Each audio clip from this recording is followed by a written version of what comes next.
Suling, suaranya masih di.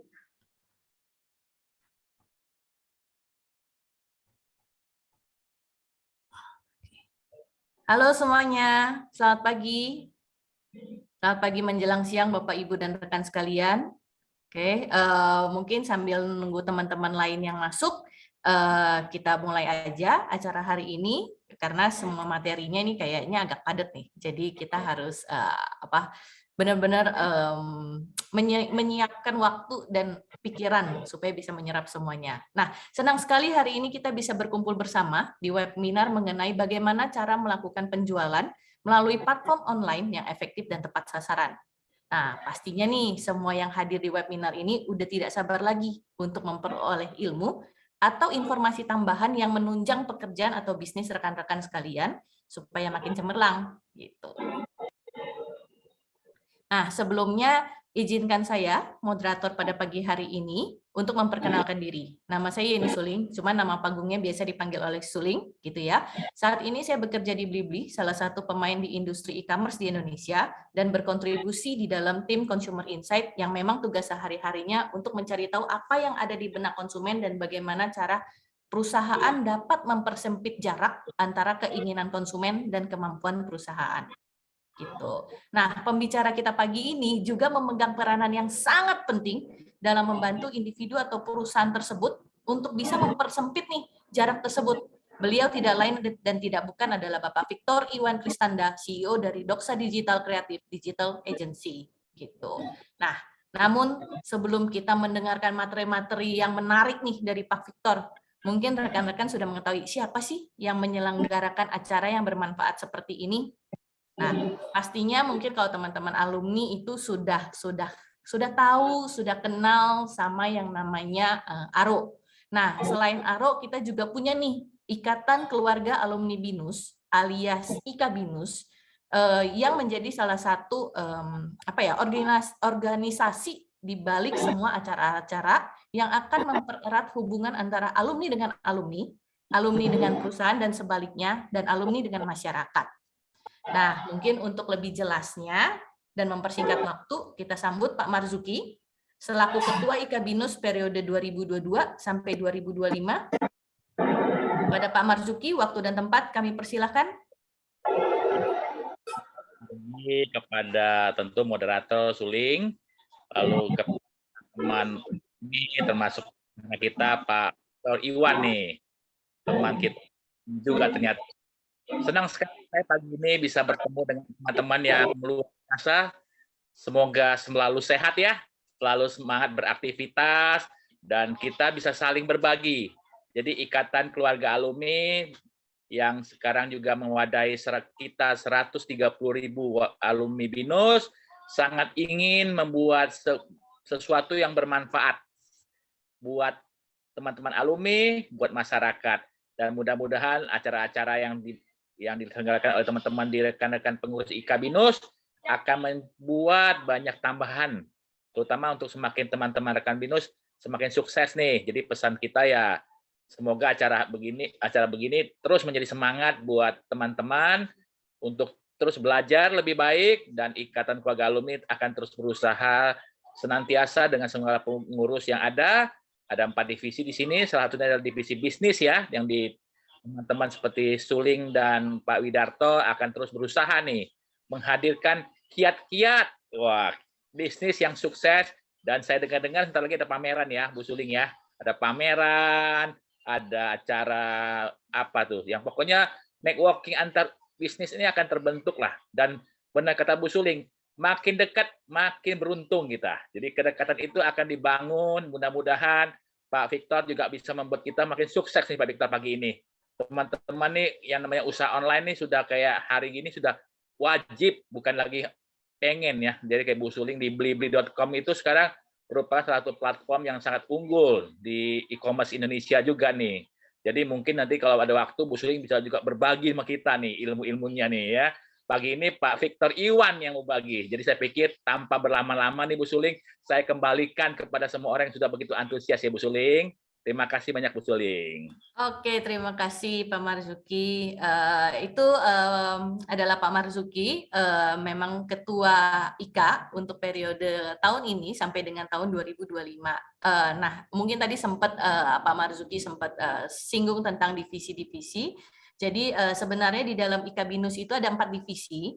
Jadi kita punya yang namanya alumni engagement, ada business empowerment, ada sosial sosial activity, dan juga ada alumni development. Jadi memang ada 4 divisi yang bernaung di bawah IKA BINUS yang berusaha terus-menerus untuk mendekatkan para alumni sehingga kita bisa bertumbuh bersama.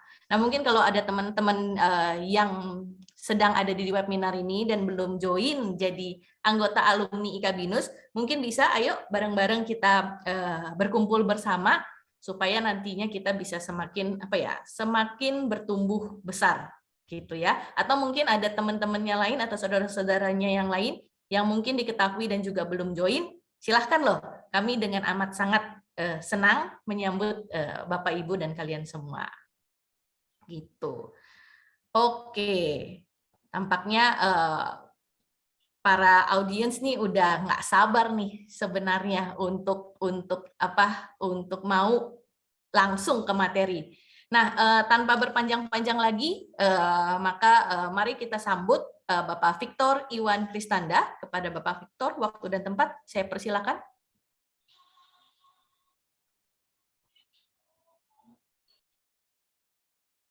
Oke, hai semua, salam kenal, dengan saya Victor.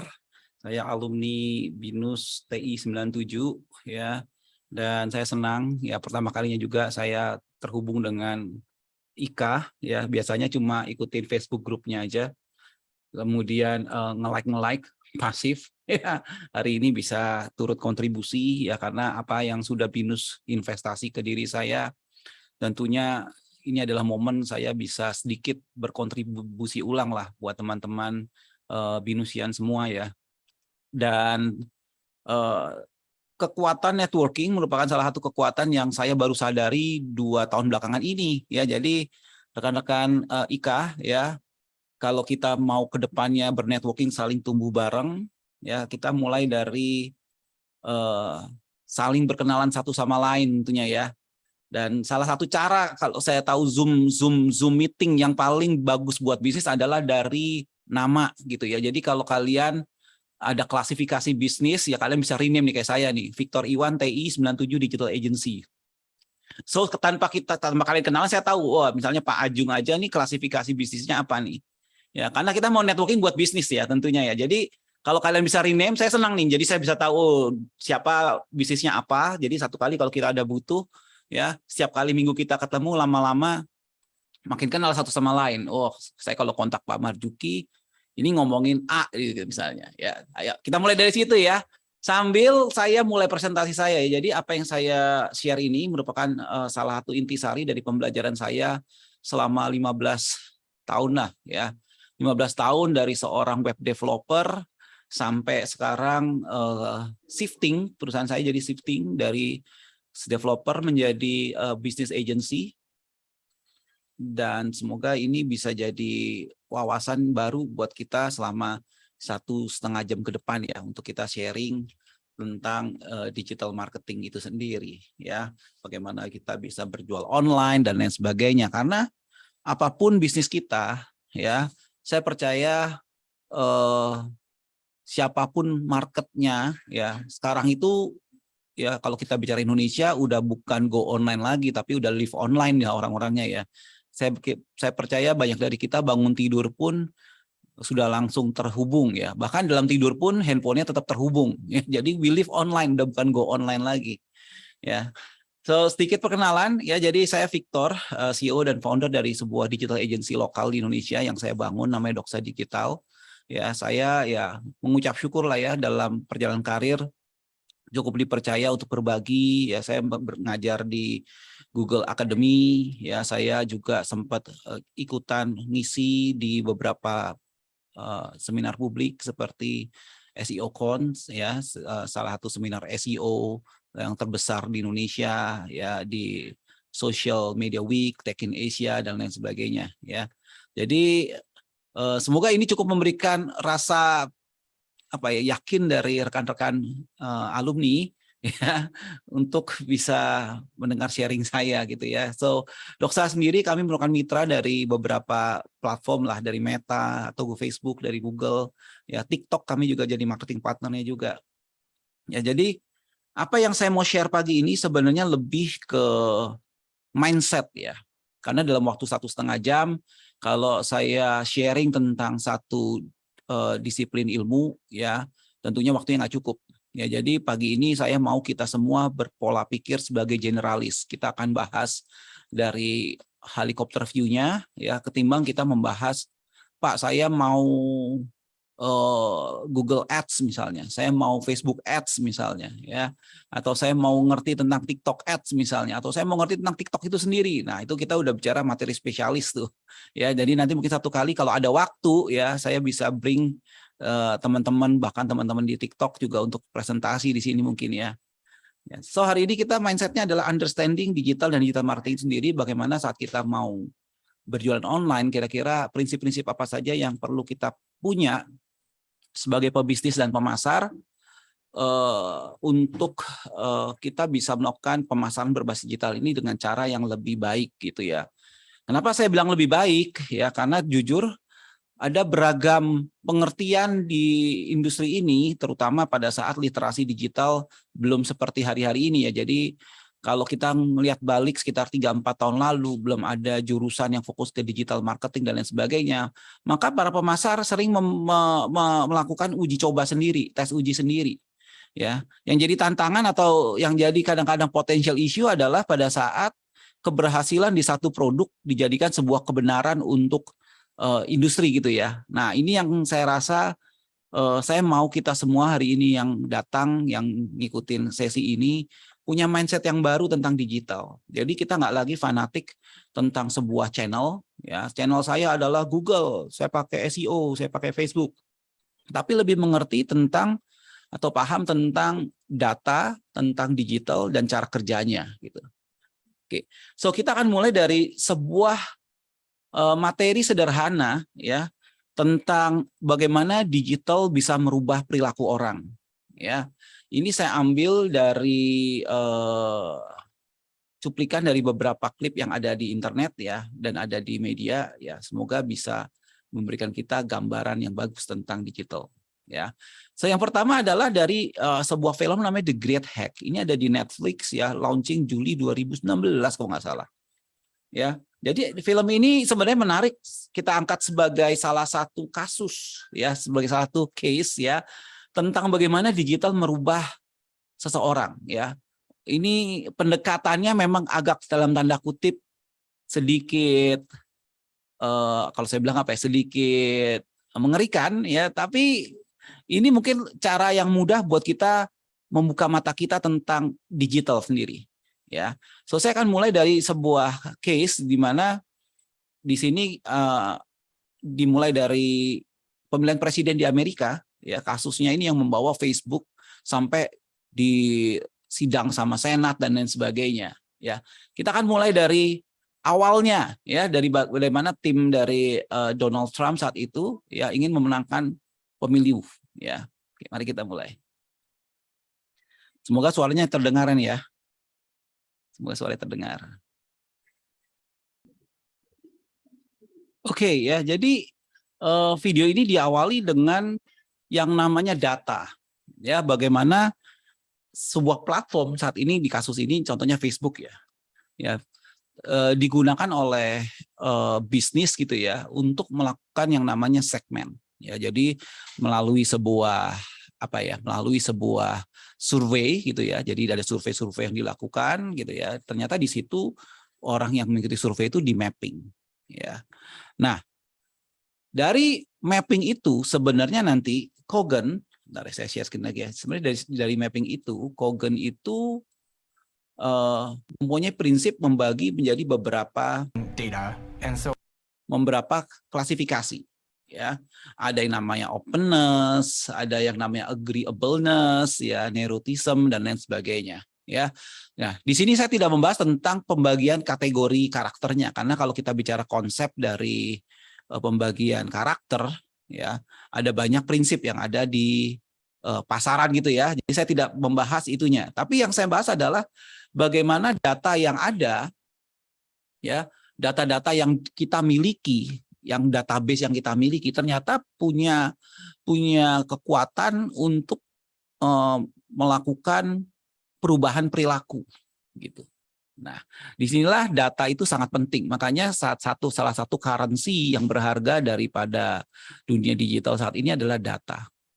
Ya, jadi data ini banyak sekali kegunaannya. Ya, memang saat ini kasus The Great Hack ini atau kasus yang terjadi di Facebook terkait dengan bocornya, dalam tanda kutip bocornya data, sudah tidak bisa dilakukannya. Ini adalah studi masa lalu, tapi paling tidak saya ingin memberikan gambaran bahwa saat kita punya data, kita bisa melakukan yang namanya segmentasi. Ya, buat apa segmentasi itu? Nah, contoh seperti ini. Ya. Oke. So how does this impact marketing and communications in elections? For a primary, the Second Amendment might be a popular issue amongst the electorate. If you know the personality of the people you're targeting, you can nuance your messaging to resonate more effectively with those key audience groups. So, for a highly neurotic and conscientious audience, you're going to need a message that is rational and fear-based or emotionally based. In this case, the threat of a burglary and the Oke, saya cerita sedikit aja ya, karena ini nggak ada teksnya. Ya, jadi gini, ini contohnya aja ya dari data yang dimiliki pada saat survei tadi, ya, dari teknologi, dari konsep psikologi segmenting itulah ya, ada banyak sekali ya di ISC dan lain sebagainya. Tapi untuk di kasus ini mereka pakai namanya Ocean. Nah, ternyata ditemukan ada orang yang punya orang yang sangat ikut ke data, ada orang yang suka sama tradisi, seperti itulah contohnya. Jadi sama-sama tentang Second Amendment, tentang kepemilikan senjata api. Nah, kita bisa lihat ya, dari data yang ada, ternyata orang yang suka dengan aturan, ya, rules gitu ya, diberikan pesan adalah yang kiri tuh. The Second Amendment isn't just a right, ya, tapi insurance policy. Ya, jadi biar kita tuh punya rasa aman, kita tuh boleh pegang senjata.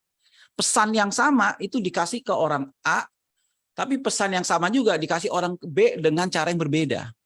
Ya, bahwa kepemilikan senjata api itu udah tradisi turun-temurun. Nah, ini hebatnya digital nih. Jadi kita sudah lakukan segmen, kita bisa kasih pesan ke A, ya, dan kasih ke pesan si B berbeda, tapi inti pesannya sama, adalah kepemilikan senjata api. Ya, semoga kita sudah mengerti nih. Kita sudah membuka sebuah tabir baru pentingnya data. Kenapa ini penting? Karena nanti ke depan kita akan bahas tentang machine learning. Ya, teknologi sekarang digital itu bicara tentang machine learning banyak sekali. Pada saat kita bicara machine learning, mau nggak mau kita harus bicara data. Nah, sekarang saya akan lanjutkan film yang tadi nih, yang tentang The Great Hack itu ya. Nah, sama-sama datanya udah muncul. Nah, apa yang dilakukan? Ya, mari kita nonton dulu ya sebelum kita lanjut ke materi kita. Wow ya. Jadi kita baru saja menyaksikan, sebelum masuk ke Simot ya, kita baru saja menyaksikan bagaimana digital bisa merubah perilaku ya. Digital bisa merubah kesukaan seseorang tentang sesuatu. Dalam hal ini ya konteksnya memang di kepresidenan. Nah, ini contoh yang sangat sederhana ya. Jadi kalau dalam dunia bisnis tentunya ya, kita sekarang diberikan ya oleh para platform ya. Saya ngomong platform ini ada banyak nih ya, bahkan platform marketplace ya, platform search engine ya, platform social media, semua itu punya data. Dan sekarang kita sebagai pebisnis pemasar ya diberikan banyak sekali opsi ya untuk menggunakan data-data ini ya. Tentunya sekarang dengan cara yang lebih secure ya, tentunya dengan cara yang lebih secure. Jadi kita bisa lihat ya bagaimana perilaku orang tuh tadi berubah. Nah, ada dua kata kunci yang menarik dalam film ini ya, yang tadi kita lihat. Yang pertama adalah kata kuncinya the persuadable ya, bahwa dalam platform, dalam hal ini Facebook gitu ya, ada orang-orang yang bisa dibujuk ya, persuadable, ya. Dalam kita melakukan pemasaran digital sama, kita mesti ketemu nih orang-orang yang persuadable. Ya memang data berkata ya pengguna Google sekian juta orang. Tapi mana yang persuadable? Mana yang berinteraksi sama bisnis kita? Itu yang penting, yang baru, yang harus kita cari. Ya. Yang kedua, tadi kata kedua yang menarik adalah personalisasi. Ya, bagaimana pesan itu bisa diberikan secara personal ke setiap orang sesuai dengan kebutuhannya. Makanya nanti ya dalam slide selanjutnya kita akan bicara tentang interest, ya, tentang bagaimana interest dan intent itu sangat pengaruh dalam pemasaran berbasis digital. Ya, apa itu interest atau intent, atau saya sebutnya minat, ya, ada pemasaran berbasis minat, ya, dan kedua ada pemasaran berbasis niat, ya, jadi ada yang niat, ada yang minat. Nah, kita mesti bedain nih, karena beda platform, beda cara. Nah, bagaimana nanti membedakannya akan ada di slide selanjutnya, ya. Tapi yang jelas ini sesuai yang dilakukan di Facebook ini sesuai dengan sebuah prinsip yang Google berapa tahun lalu sering sebut sebagai ZMOT, ya, Zero Moment of Truth. Ya, jadi ini adalah sebuah, mereka sebutnya model, mental model, ya. Jadi kayak perjalanan pelanggan itu. Tadinya itu kalau kita bicara orang jualan, ya, selalu mereka ngelihat first moment of truth-nya itu di sini. First moment of truth itu bicara tentang saat mereka ngelihat barangnya itu di rak supermarket. Ya, jadi impresi mereka tentang produk itu dibuat pada saat di rak. Ya. Kedua adalah pada saat mereka mencoba produknya. Ya. Nah, kemudian Google mengeluarkan satu prinsip, ya, ada namanya stimulus, ya. Stimulus itu atau impuls lah, atau awareness atau momen, ya. Itu terjadi pada saat online. Ya, jadi di sini, ya, opini-opini orang, ya, cara mereka melakukan informasi itu berpengaruh terhadap keputusan mereka. Ya, jadi ada sebutannya zero moment of truth. Nanti rekan-rekan alumni, ya, itu bisa coba cari ke Google, ya, ZMOT. Ada banyak sekali studi kasus tentang ZMOT, ya. Ya. Tapi prinsipnya sama, adalah bagaimana platform online, ya, itu bisa membantu orang membuat keputusan bahkan sebelum datang ke toko. Gitu. Ya. Nah, tapi kalau kita belajar tentang online sendiri, ya, ternyata teknologi itu banyak sekali, ya. Banyak sekali yang perlu kita kuasai disiplin ilmunya, ya. Ada edtech, ada search, ada kreatif, komersil, ya, analytics dan lain sebagainya. Nah, tentunya ini semua tidak bisa dilakukan oleh satu orang. Atau kalau satu orang pun, ya, sebagai solopreneur gitu, ya, kita cuma bisa memilih beberapa best practices, ya. Tapi kata kunci yang mau saya highlight dalam seluruh kegiatan digital adalah experience, kata kuncinya. Jadi udah kita semua tiga kata kunci ini. Persuadable pertama, ya. Kedua adalah personalisasi, yang ketiga adalah experience. Kenapa? Karena experience ini yang nanti atau pengalaman pelanggan lah, ya, pengalaman pelanggan sama bisnis kita, baik itu di marketplace, baik itu nanti di website, di social media, pengalaman mereka terhadap kita itu menimbulkan persepsi di benak mereka seperti apa jadinya nanti. Karena pada prinsipnya bukan dalam pemasaran, ya, bukan produk terbaik yang akan dipilih oleh pasar. Ya, pasar akan memilih, ya, produk yang memiliki persepsi terbaik. Jadi kita itu kalau bicara digital marketing bukan lagi bicara hanya the best product in the market, ya. Tapi creating the best perspective, bagaimana orang melihat produk kita itu jadi yang lebih baik. Ya, saya punya video nih menarik nih, ya, video tentang produk, ya, terutama tentang Coca-Cola dan Pepsi, ya. Kita akan lihat video ini, ya, sebelum kita lanjut diskusi. I think I prefer Coke, but I don't know. It's a sweeter taste of Coke. Pepsi's just a bit. No. Gives you more root canals. Like if you're in a bar and they say, well, is Pepsi okay? No, it's not. No. Pepsi is not okay. Never. Get out of my face, you terrible person. I'm gonna go ahead and say this feels like Coke. Can we attempt the cheers? Cheers. Yeah. That's Coca-Cola. I'm gonna be really bold with my choices. Yeah, I think that's Pepsi. Definitely Pepsi. That has to be Pepsi. I think this is Coke because you ever get like when you open it and the first one is just like, it's definitely Pepsi. This is so hard. It's a more robust flavor. I don't know what that means. You know, I can imagine this was just made in a forest by monks. God, it tastes the exact same, man. Either I'm going to burp or puke. It could be one or the other. Why am I covering my eyes? I like this one. I don't know what you're pointing at. Oh, yeah.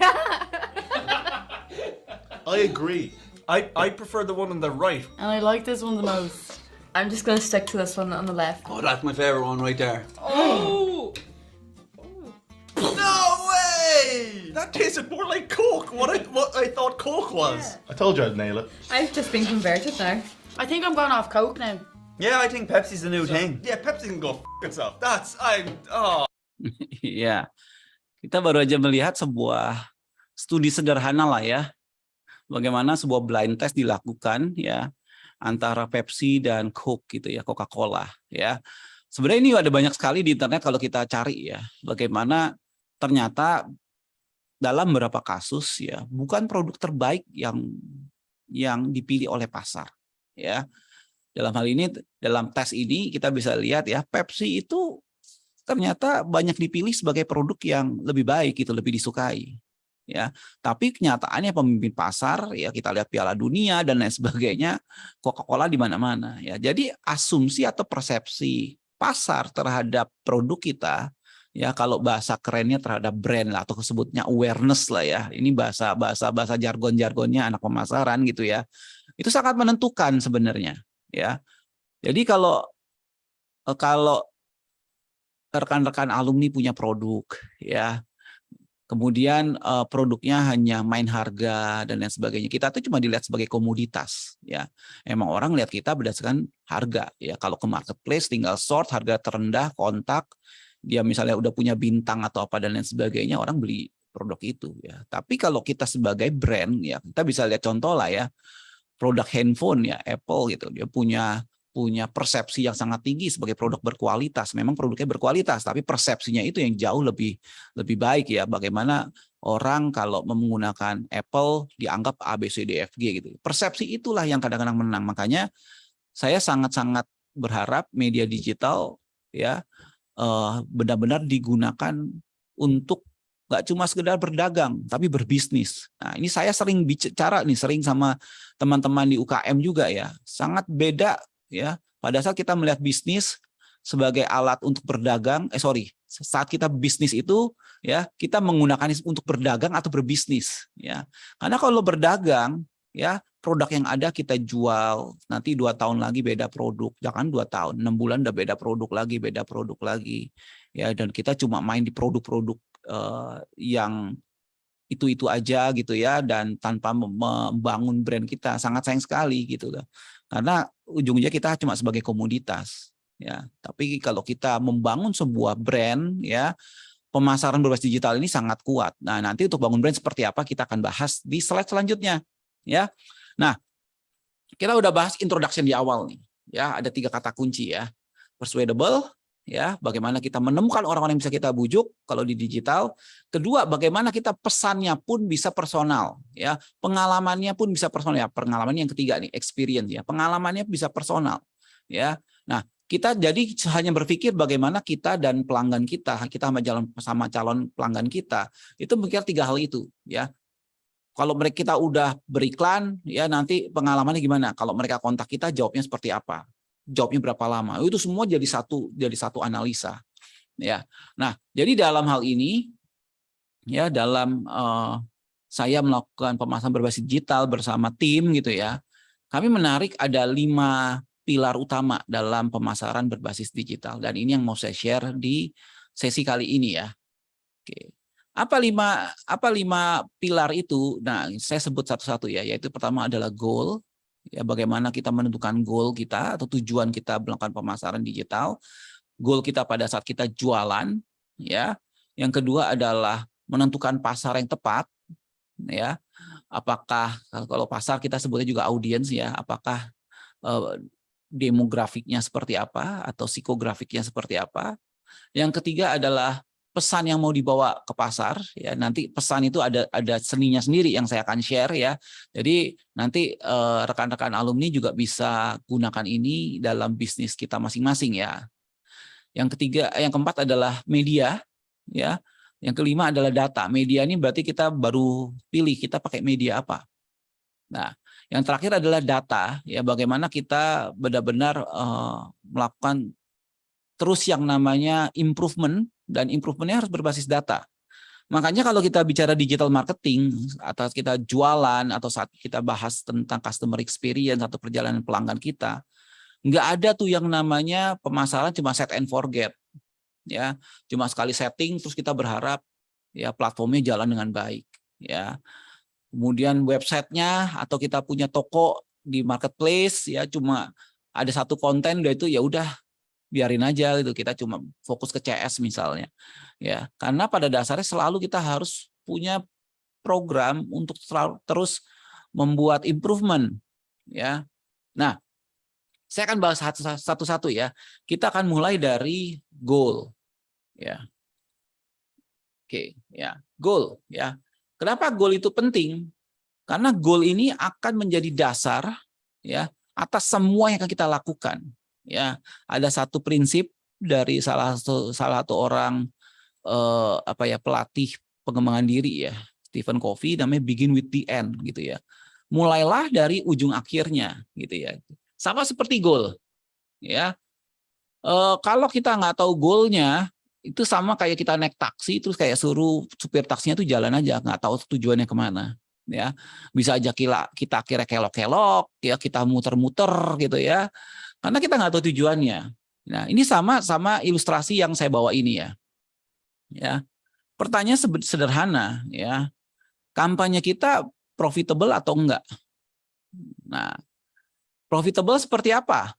Ya, apakah dilihat dalam jangka pendek atau dalam jangka panjang? Kalau jangka pendeknya masih merah gitu ya, laporannya seperti merah. Ini banyak startup laporannya merah, tapi kan mungkin dia tidak lihat harus profitable saat itu atau tidak ya, pola pikirnya beda ya, cara mengukurnya beda, dan itu bergantung dari goalnya ya. Kalau kita tidak bisa jawab ujungnya kita mau kemana, nah itu kita harus hati-hati itu ya. Kalau kita tidak tahu bahwa perjalanan pelanggan itu ada fasenya dan setiap fase itu punya goalnya masing-masing, nah itu juga harus hati-hati tuh ya, karena jangan sampai kita beriklan langsung goalnya adalah jualan, sementara produk kita adalah produk baru, ya, produk baru yang mana udah ada market leader, ya udah ada produk serupa yang udah populer gitu ya, kita produk baru, kita iklan langsung goalnya jualan, itu sangat-sangat tidak efektif. Bisa nggak? Bisa aja, ya, karena namanya digital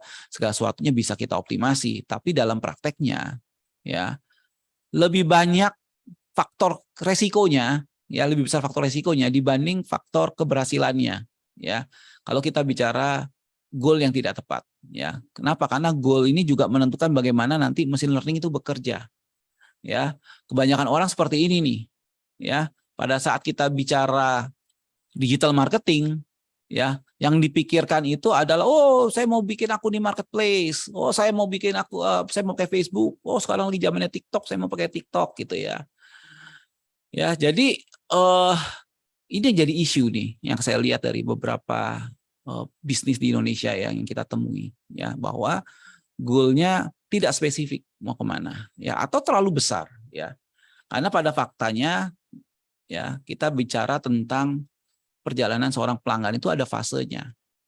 Ya, ada fase mereka nggak tahu jadi tahu ya. Saya ambil contoh ya, saya pernah menjalankan sebuah kampanye ya, simple, cuma kursus merangkai bunga ala Korea. Ya, jadi ini pelatihan kursus merangkai bunga ala Korea. Nah, PR pertama saya, ya saya tahu goalnya adalah jualan kursus ujung-ujungnya gitu ya. Tapi saya tidak mungkin jualan sebuah pelatihan ya tanpa saya menemukan orang yang minat sama pelatihan ini. Ya, ibarat kata ya, kalau kita pacaran baru ketemu ya, karena platformnya ngasih kita ini kan, ngasih kita akses untuk ketemu gitu misalnya ya. Jadi bayangkan kita itu ikut undangan pesta gitu ya. Ya, undangan pesta tuh kayak platform ya. Jadi platform itu ngundang kita untuk beriklan gitu ya. Tapi begitu ketemu orang yang kita suka langsung ngajak pacaran atau ajak menikah. Ya. Wah, itu susah sekali. Harus ada fasenya. Ya, fase pertama apa? Fase pertama ini yang banyak pemasar sering gunakan ya, kata-katanya itu adalah awareness. Ya, atau kalau bahasa Indonesianya kesadaran akan merek. Ya, atau kalau bahasa lebih sederhananya lagi ya adalah kita itu dikenal oleh orang ya, visibility ya. Jadi pertama kita harus visible dulu ya. Visible belum bicara tentang jualan ya. Visible biasanya bicara tentang mereka tertarik gak sama topik kita ya. Zoom ini juga alat untuk kita visibility nih. Karena dari status dari nama-nama rekan-rekan alumni yang update itu ya, saya udah kira-kira udah gambaran ya. Saya tertarik dengan yang siapa nanti ini kira-kira. Nah, gitu ya. So yang pertama adalah awareness ya. Awareness ini kalau kita bicara pasar itu besar sekali. Ya. Pasarnya besar, platform-platform saling menyediakan, tapi minat mereka sama bisnis kita itu yang paling kecil. Makanya dalam kasus saya berjualan pelatihan rangkai bunga tadi, saya membuat awareness apa? Saya membuat awareness pesan ke pasarnya adalah 10 tren desain buket bunga Korea, gitu. Ya, jadi saya harus temukan dulu orang-orang yang minat sama topik yang saya mau kasih, yaitu merangkai bunga dan kalau bisa merangkai bunga ala Korea. Ya, jadi pesan yang saya bawa ke market apa? Yaitu, ya saya bikin video, ya ambil dari internet, cut dikit gitu ya. Terus saya bikin semacam slideshow ya, tips desain buket bunga Korea yang populer. Nah, nanti dari create awareness melalui iklan atau dari status kita, ya. Nah, ketemu orang-orang yang interest, orang yang akhirnya tahu tentang merek kita, orang yang akhirnya melakukan interaksi, ya, dengan apa yang kita pesankan, ya. Nah, itu kita harus capture. Nah, balik lagi. Ini udah mulai masuk tahap persuadable tadi, ya. Persuadable ya. Jadi orang yang udah mulai bisa dibujuk nih karena dia suka dengan topik bunga ala Korea. Nah, kemudian kita masuk lagi ke jadi interest dapat ke consideration. Nah, bagaimana caranya biar orang-orang ini mau masuk pelatihan, ya. Yang kita lakukan, ya ini caranya ada banyak ya, jadi ini bukan formula baku, tapi yang kita lakukan adalah bagaimana orang membuat consider dan evaluation untuk pelatihan ini. Kita tuh bikin semacam webinar sederhana, ya, tentang dasar merangkai bunga dulu. Ya, at least orang udah experience dan mereka turun secara experience funnelnya turun ke bawah. Ya, belum ala Koreanya, baru dasar-dasar merangkai bunga kita bikin video kecil gitu ya, kemudian mereka masuk. Nah, baru nanti setelah mereka masuk ke sana, kita udah lihat nih, ini adalah database orang-orang yang sudah persuadable ya, sudah interest ya, sudah masuk webinar kita ya, atau udah lihat video tutorial kita. Jadi kita bikin video ya. Kita sebutnya evergreen webinar. Nah, ini konsep ya, seakan-akan webinar tapi padahal rekaman lah gitu ya. Ya, agar bisa ditonton berulang-ulang. Nah, baru di situ kita kejar lagi. Volume makin kecil ke bawah, intennya makin kuat ya, volume makin kecil, intennya makin kuat, atau minatnya orang ya, interestnya orang tuh makin kuat ke bawah ya. Nah, di situ baru kita akhirnya jualan. Kita ada kelas nih, merangkai bunga buket ala Korea ya, modalnya sekian nih, desainnya bakal buat seperti ini, instrukturnya si ini ya. Jadi kita mulai dari goal ya, intinya pertama ya.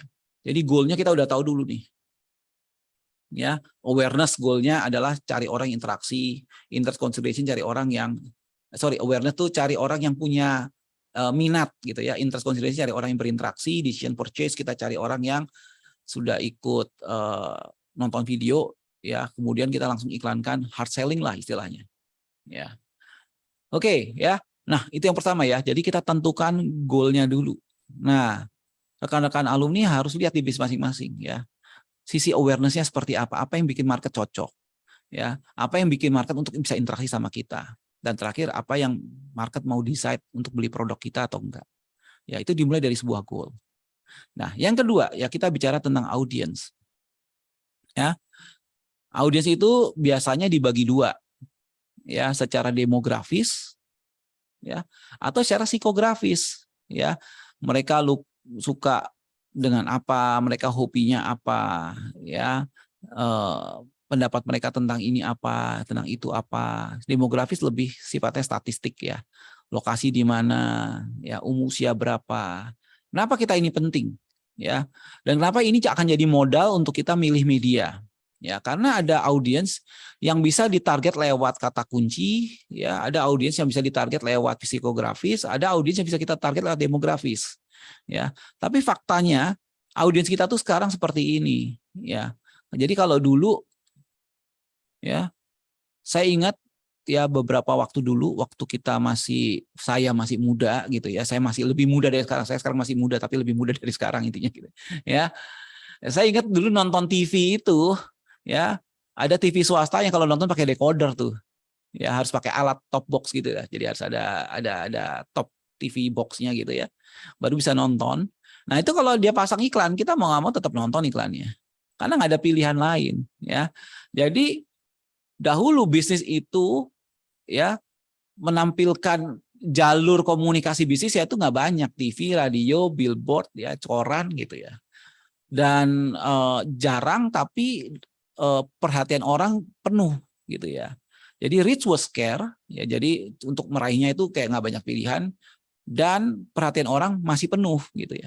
Sangat beda dengan sekarang, ya. Sekarang ini, ya, reach-nya itu bisa di mana-mana, ya. Attention-nya itu yang scarce, ya, yang kayak jarang banget orang bisa fokus, ya. Nah, attention span ini atau kekuatan perhatian orang terhadap sesuatu hal itu diriset oleh Bing, itu waktunya cuma 7 detik. Ya. Jadi rata-rata Bing itu punya riset 7 detik. Artinya kalau dalam 7 detik, ya, kata-kata iklan kita tidak cukup persuasif, ya, atau persepsi mereka tidak bisa dibentuk dalam waktu 7 detik, dari video kita kurang menarik dan lain sebagainya, ya, itu mereka akan tinggalkan kita, ya. Jempolnya tuh akan gerak untuk selalu scroll. Nah, PR kita, ya, dalam konteks audiens adalah siapa yang jadi audiens potensial kita. Makanya kalau dalam pemasaran itu kita sebutnya ada sebutan nama jargonnya, ya, adalah persona, ya. Jadi persona atau avatar, ya. Jadi seakan-akan kita tuh para pemasar membuat sebuah karakter fantasi gitu ya, karakter yang nggak ada, ya, karakter yang kita buat-buat sendiri dengan spek idealnya yang kita mau, siapa target market kita, terus kita kayak ngomong sama mereka, pahitnya apa, ya, kesusahannya apa, goalnya apa, dan lain sebagainya, ya. Karena ini masuk di pilar ketiga. Jadi pilar pertama adalah goal, pilar kedua adalah pemilihan audiens, pilar ketiga adalah ini dia nih. Nah, pesan, ya. Kalau kita bicara tentang pesan apa yang mau kita bawa ke pasar, pesan itu selalu bisa pain dan bisa gain, ya. Jadi gini, customer kita, ya, di dalam diri mereka itu punya to-do list, punya task.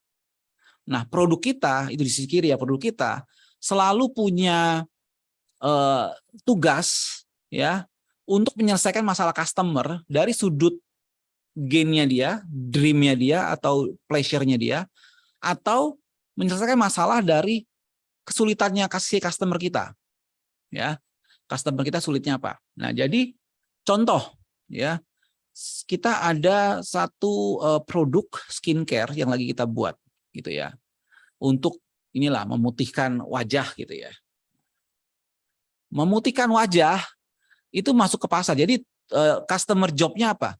Ya, customer desire-nya apa? Adalah untuk punya kulit yang lebih putih, gitu ya.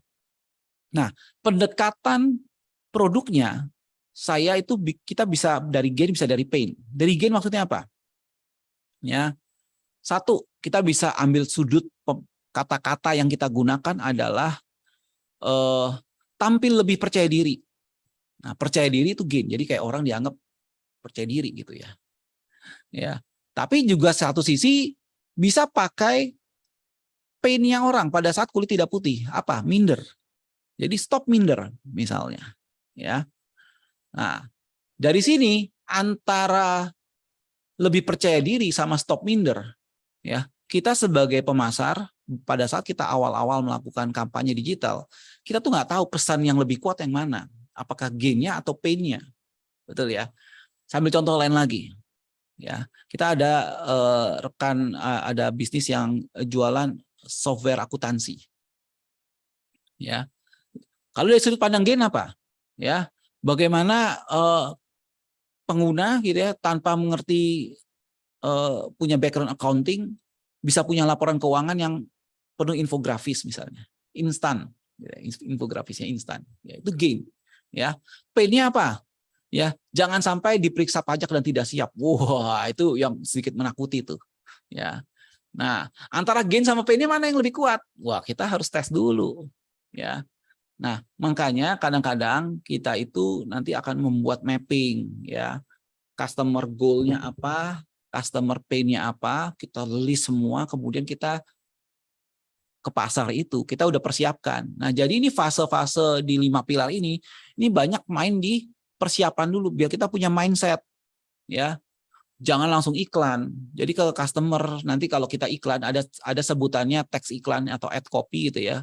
Kita mesti mainkan pain-nya, gain-nya, ya, mainnya benefit ya atau mainnya fitur gitu ya. Jadi ini bisa kita padu. Tapi yang jelas pesan itu ngaruh. Nah, kenapa ini juga penting daripada media? Karena media nanti pilar keempat ya. Kita akan bahas media mungkin cukup panjang. Ya, kenapa ini berpengaruh? Karena begini, kalau kita bicara tentang platform ke depannya, semuanya itu udah machine learning. Ya. Saya bicara yang dua deh, Google sama Facebook. Baru-baru ini update Google sama Facebook itu udah lebih melepaskan kontrol kita sebagai pengiklan. Contoh ya, nanti bisa cari di Google. Google punya namanya Performance Max Campaign. Ya, apa itu Performance Max? Performance Max itu adalah kampanye yang benar-benar targetingnya kayak kita kasih ke machine learning untuk cari. Jadi kita nggak tentukan tuh keywordnya apa, kita nggak tentukan akan iklan di mana, dan semuanya tuh nggak bisa di-set. Yang bisa di-set adalah satu kreatif, ya. Kemudian kreatif tuh berarti gambar, ya. Yang kita set tuh gambarnya apa, gambar iklannya.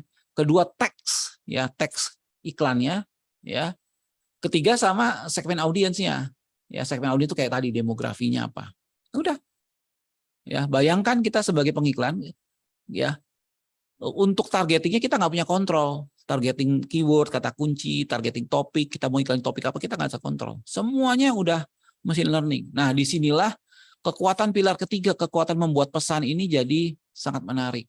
Ya, saya rasa ke depan ini akan jadi skills yang mungkin lebih mahal daripada skill kita beriklan. Ya, jadi rekan-rekan alumni pada saat kita bicara digital marketing, pasti ini timnya ya cukup kreatif membuat goal sama pain-nya customer kita dan bisa di list, kemudian kita bisa tes.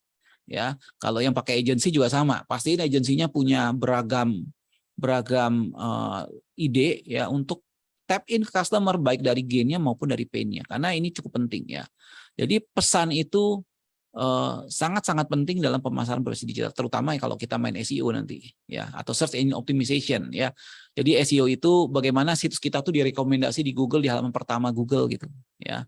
Jadi begitu orang ketik kata kunci contoh ya, digital agency Jakarta, ketemu ya situs Doxa Digital. Nah, itu kan mimpi setiap pebisnis ya. Bagaimana setiap kali orang ketik tentang bisnis kita, langsung direkomendasi sama Google. Nah, itu ada tekniknya. Ya, tapi di luar daripada semua itu ya pastiin pilar ketiga ya, kemampuan kita merangkai kata-kata yang cukup persuasif itu bisa kita miliki. Oke, saya akan lanjut ke pilar keempat ya. Pilar keempat apa sih yang perlu kita kuasai? Pilar keempat adalah pengetahuan kita tentang media itu sendiri. Ya, jadi media itu ya, nah ini kita mulai ngomong digital marketing media gitu ya. Media itu secara umum dibagi 3 ya. Jadi rekan-rekan alumni mesti pahami ada media yang bisa kita kontrol sendiri atau own media, yang kontennya setiap saat bisa kita tambah, bisa kita kurang. Ya. Own media ya. Own media ini sangat bagus untuk kita melacak perilaku pelanggan. Ya, karena pelanggan own media biasanya pelanggan-pelanggan yang sifatnya organik ya, yang dia interaksi, memang dia mau interaksi sama kita dan lain sebagainya, kita bisa lihat karakter pasarnya seperti apa, sekarang kan kayak gitu ya. Itu own media. Ya, ada media yang kedua nih, ya kita sebutnya dengan paid media. Ya, jadi media-media yang kalau kita bayar baru dapat tuh, ya baru dapat audiensnya. Contohnya saat kita ngiklan, ya saat kita ya pakai Facebook, Google Ads itu ya, itu paid media. Nah, ada namanya earned media. Earned media itu berarti media yang kita nggak bisa kontrol tapi dapat aja. Misalnya saat orang customer kita sharing, ya terlepas sharingnya itu adalah baik ataupun buruk, tapi secara kategori itu earned media. Nah, influencer marketing di mana? Influencer marketing sebenarnya di tengah-tengahnya. Ya, karena dia sebenarnya paid karena kita mesti bayar, tapi earn juga. Kenapa? Karena akan adanya di kontennya dia yang setelah mereka posting kita nggak bisa kontrol komentarnya dan sebagainya gitu ya. Nah, jadi kita harus ingat nih, ya. Jadi pilar ketiga itu pesan, pilar keempat baru pilih media. Ya, jangan pilih media dulu, ya. Tapi pilih pesan dulu baru pilih media. Nah, saya akan cerita sedikit gambaran media-media yang bisa kita gunakan secara umum, yang secara umum digunakan ya, selain daripada marketplace ya, karena marketplace saya belum taruh sini, nanti kita bisa diskusi di sana. Yang pertama misalnya media yang kita sebut tadi SEO ya. Ya. Jadi media organik ya yang bisnis kita itu muncul di dalam halaman pencarian pada saat orang mengetikkan kata kunci tertentu. Ya. Nah, ini media SEO ya. Kita pakai search engine optimization ya, organik ya. Sebenarnya kalau kita tarik lebih tinggi lagi ya, media ini secara garis besar ya dibagi seperti ini. Jadi Google punya banyak aset ya. Tentunya kalau kita sebenarnya ada laporan menunjukkan bahwa Google itu nomor 1 di Indonesia lah intinya ya. Kenapa? Karena Google itu punya search engine, Google itu punya YouTube ya. Dua ini aja udah bisa mencakup ya sebagian besar pengguna internet di Indonesia ya. Jadi dalam konteks audiens Google itu yang terbanyak. Facebook, ya Instagram itu banyak, tapi tidak yang terbanyak. Kenapa? Karena platformnya itu terbatas, cuma di handphone, di aplikasi Facebook dan Instagram aja. Ya, nah, kemudian ada media-media lain sih, ada TikTok yang lagi mulai naik dan lain sebagainya. Ya, jadi ini kira-kira gambaran opsi yang secara umum kita sering lihat. Ya, nah dari klasifikasi ini, saya biasanya membagi media ini jadi 2 jenis, ya, inbound dan outbound. Nah, kalau kita bicara apa nih jargon baru lagi, inbound, outbound, oke, nggak usah pusing sama jargonnya. Tapi bayangkan kalau kita sebagai pebisnis pemasar jadi pemburu. Jadi kita berburu nih, ya. Kita berburu, ya. Ada satu pemburu yang dia melacak buruannya itu ada di mana jejaknya, kemudian dia kejar. Nah, ya. Kemudian ada pemburu lain yang dia itu siapkan daging, siapkan umpan, siapkan air bersih, dan buruannya yang ngejar dia, yang datang. Nah, ini kan adalah 2 jenis berburu ya. Mana yang benar? Dua-duanya benar. Ya, nggak ada yang satu lebih baik dibanding yang lain. Terutama tergantung buruannya juga. Kalau kita ngeburunya ikan, wah ngejar ikan susah. Ya, harus pakainya umpan, jadi ini yang datang. Ya, kalau kita ngeburunya macan, ya mungkin dua-duanya masih bisa gitu ya. Jadi cara pemasaran itu kalau kita analogikan sebagai pemburu ya 2 ini aja sebenarnya. Either kita yang ngejar atau dia yang datang. Nah, makanya di sini daripada kita bahas jargon baru ya, saya pakai bahasa yang lebih mudah. Ya. Jadi pemasaran berbasis niat. Jadi di sini contohnya pakai magnet nih. Jadi dia yang narik ya. Jadi niat ya. Ada pemasaran berbasis minat. Ya, gambarnya toa yang kita koar-koar gitu ya. Woi, jualan-jualan gitu. Ada produk gitu misalnya. Ya. Nah, ini jadi ada 2 macam klasifikasi tipe media nih. Ya. Kita itu pengen yang orang datang atau kita pengen yang keluar. Karena nggak semua market cocok di intent, nggak semua market cocok di interest. Ya, contoh ya. Kalau kita bicara tentang kosmetik ya. Jadi orang itu kalau kosmetik, kita lihat contohnya dulu deh ya.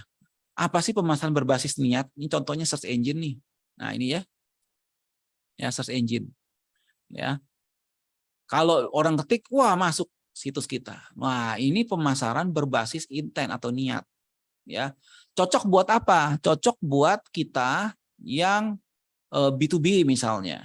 Ya, karena orang bisnis itu nyari. Ya, nyari itu berarti punya niat. Ya. Kemudian kalau kita di YouTube gimana? YouTube boleh sih, karena buat saya orang nonton YouTube itu, ya contoh belajar trading kilat gitu. Orang nyari YouTube itu orang nonton di YouTube itu nonton sesuai yang dia mau. Ini sangat beda saat kita mau promosi di TikTok. TikTok itu bukan intent karena setiap kali scroll kita nggak tahu video selanjutnya apa. Tapi kalau YouTube orang itu nonton yang dia mau cari. Oke, ya jadi tahu ya. Ini adalah pemasaran atau media dengan klasifikasi niat. Jadi orang yang nyari, ya. Kita yang diburu, orang yang nyari ke kita. Nah, yang kedua ada pemasaran berbasis interest. Ya, interest ya. Jadi berbasis minat. Contoh saya tiba-tiba lagi scroll ada iklan ini nih. Or two ya. Kemudian di klik 3-nya ini saya tanya, "Kenapa saya ngeliat iklan ini?" Oh, ternyata si Facebook kasih tahu nih. Ya. Jadi iklan ini orang yang cari ya orang yang minat di entrepreneurship dan stock market. Ya, secara demografis dia lagi nyari orang yang usianya 18 tahun ke atas. Misalnya seperti itu. Ya. Nah, inilah konsep pemasaran berbasis interest ya, berbasis minat. Nah, jadi kalau tadi balik ke kosmetik mana? Kalau saya kosmetik itu saya akan carinya di sosial media. Kenapa? Karena sosial media itu orang minat dengan health and beauty. Ya, orang minat dengan kesehatan. Ya, jarang sekali yang saya temukan gitu ya, orang itu nyari lipstik terbaik 2022 gitu misalnya. Ya, cari di Google gitu ya. Ada sih, mungkin lebih jarang ya. Dibanding usaha kita masuk ke sosial media karena sosial media itu tentang minat gitu ya. Orang di sosial media tidak sedang nyari, mereka sedang mau get entertain gitu ya. Mereka lagi bersosialisasi. Ya. Nah, dari situ saya ambil contoh gambaran dua ini aja antara Google sama Facebook Ads saja misalnya. Ini yang cukup populer nih. Nah, ya. Jadi Google itu intent based. Facebook itu interest based. Ya.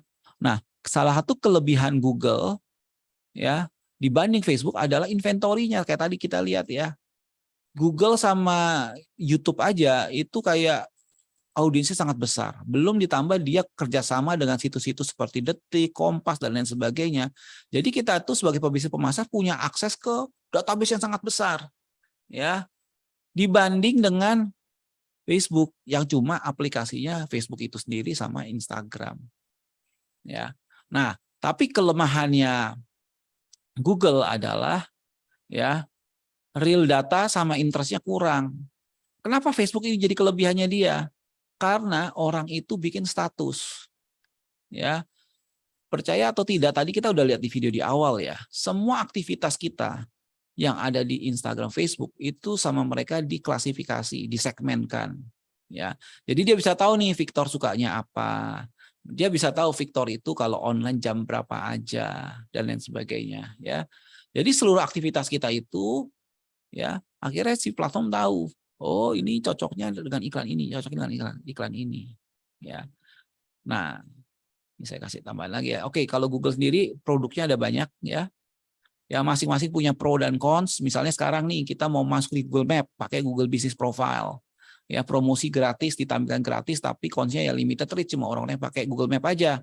Ya Google Search tadi atau SEO ya, dia punya intent sangat tinggi ya, tapi slotnya nih ya saingannya ya itu cuma ada 10 di halaman pertama. Ya untuk bikin situs kita bersaing dengan ratusan atau ribuan atau jutaan halaman cuma dipilih 10. Wah, ini highly kompetitif. Ya. Ya, jadi kelemahannya adalah kadang-kadang ini biayanya mahal. Kita mesti bayar artikel, ya kadang-kadang mesti bayar press release media untuk mendapatkan awareness secara SEO. Ya, kita nggak bahas tentang SEO-nya secara spesifik ya karena waktu. Oke. Kalau kita di YouTube gimana? Wah, YouTube ini menarik. Satu, dia punya intent, karena orang nonton di YouTube itu dia punya niat, ya, intent. Dan kalau kita beriklan, ya, itu iklan di YouTube ya kalian sering lihat mau nonton iklan dulu gitu ya. Itu kalau di skip ads kita sebagai pengiklan tuh nggak bayar.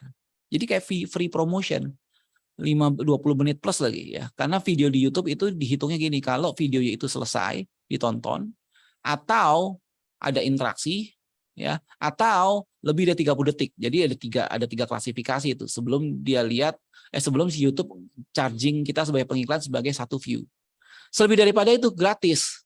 Ya bayangin ya, dipromosikan gratis di YouTube. Makanya banyak orang masuk YouTube juga. Ya. Kelemahannya apa? User experience yang karena kita konsepnya distract. Ya, orang mau nonton kita distract gitu ya. Nah, jadi ini ada seninya nanti sebenarnya gimana caranya bikin iklan YouTube yang bagus ya, tapi kita karena waktu ya mungkin nanti di lain kesempatan kita bisa breakdown setiap channel satu-satu ya, tapi saya mau kasih gambaran besarnya dulu. Jadi rekan-rekan alumni hari ini jadi generalis dulu nih semuanya ya. Nah, ada nanti namanya Google Display ya. Google Display ini secara traffic ya, Google Display itu kayak pasang banner ya. Jadi kalau kita lihat ke Detik, kita lihat ke Kompas dan lain sebagainya, media-media nasional, kebanyakan mereka kerjasama sama Google nih, ya. Nah, itu trafficnya murah sekali, ya biaya kliknya tuh murah. Jadi kalau kita di search engine per kliknya itu bisa 4.000, di sini bisa 400, ya 10 kali. Jadi 1 kali klik di sini sama dengan 10 kali klik di sini. Cuma banner-banner dan lain sebagainya ini punya kelemahan. Kenapa ada kelemahan? Karena gini, si Google bekerja sama dengan media-media publisher Indonesia gitu ya, itu konsepnya bagi hasil. Jadi ada konflik kepentingan tentang income di sini. Mereka ikut namanya program Google AdSense gitu ya, sehingga pada saat kita klik, ya ada orang klik iklan kita, kan kita bayar 400 tuh. Mereka bagi hasil, Google dapat berapa, si pemilik situs atau publisher dapat berapa. Nah, karena ada kepentingan uang di sini, kadang-kadang ya beberapa publisher tuh suka nakal. Ya, dengan teknik-teknik yang non etis gitu ya, mereka bisa klik dan lain sebagainya. Makanya di sini kita perlu ekstra super hati-hati ya. Kalau saya nganjurin rekan-rekan yang baru ke digital marketing, biasanya saya minta mereka main di search aja dulu ya, karena ini high intent dan hasilnya lebih baik lah dibanding yang bawah. Ya kalau kita main di banner ya. Oke. Tentang Facebook ya, ini langsung aja ya, ini nggak banyak yang bisa lakukan, mungkin rekan-rekan juga udah tahu Facebook, tapi kelebihan Facebook salah satunya adalah di non metro ya, yang jaringan internetnya itu kurang bagus ya, itu kuat di sini. Kemudian untuk orang-orang yang usianya mungkin 30 plus juga cocok di sini ya. Kenapa nggak di Instagram? Karena Instagram itu harus posting video, audio ya, nggak semua orang nyaman di kamera. Kedua, lebih banyak makan bandwidth. Nah di Indonesia karena bandwidthnya belum merata ya, untuk kota-kota non metro Facebook masih banyak ya, tapi kalau di Jakarta ya, Medan, Surabaya gitu ya, di sini mereka cukup kuat ya user base-nya. Nah WhatsApp saat ini belum bisa dipakai untuk iklan ya, banyak yang menggunakan WhatsApp unofficial ya untuk ngeblas ya. Mungkin dari kita yang punya toko online pasti akan sedikit jauh pernah dapat pemasaran nih ya, bagaimana melakukan WhatsApp marketing ngeblas gitu ya. Nah ini sebenarnya melanggar kebijakan dari WhatsApp ya, tapi banyak pebisnis ya, mereka sudah siapkan nomor banyak, jadi kalau satu di ban ya atau satu ditangguhkan sama WhatsApp, mereka bisa ganti nomor lain ya. Jadi ya ini sendiri nih suatu seni tersendiri ya buat kita di Indonesia nih.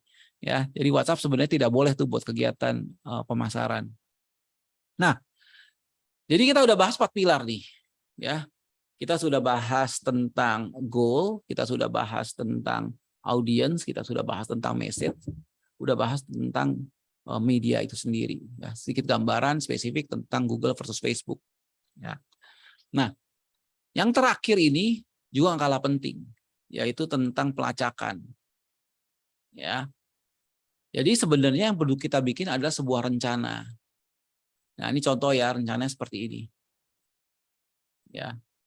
Oke, jadi kita butuh rencanakan ya. Saat kita mulai akuisisi pelanggannya, saat kita mulai tap in dengan pelanggan, kita menggunakan apa? Ya.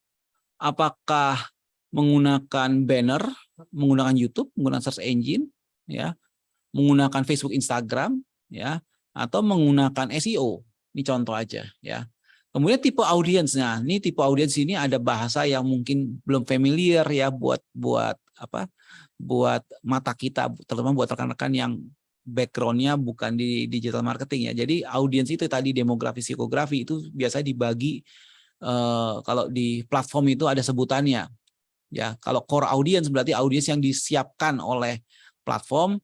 Terus kemudian ada namanya custom audience ya, itu adalah audiens yang sudah interaksi sama kita. Ingat ya tadi ya, model interest tadi ya. Ya. Jadi udah ada pembagiannya tuh. Ya. Nah, kemudian kita bahas tentang cara delivery-nya, pakai video, kalau SEO pakai kata kunci ya. Kemudian yang pasti di kanan itu kita pakai untuk performa indikasinya. Ya, jadi kita melihat kampanye ini sukses, ya, dilihat dari mananya? Oh, kalau awareness itu dilihat dari berapa banyak traffic atau pengunjung yang masuk ke situs kita. Ya. Berapa banyak orang yang lihat iklan kita. Ya. Nah, kalau dari SEO berapa banyak kata kunci itu masuk ke halaman pertama Google, ya. Oke. Jadi kira-kira itu gambaran ya tentang bagaimana kita bisa melakukan digital marketing, ya. Ini materi saya, semoga kita bisa belajar. Jadi ada 5 pilar ya, mulai dari goal, siapan goal, ya. Kemudian kita mulai belajar tentang audience, ya.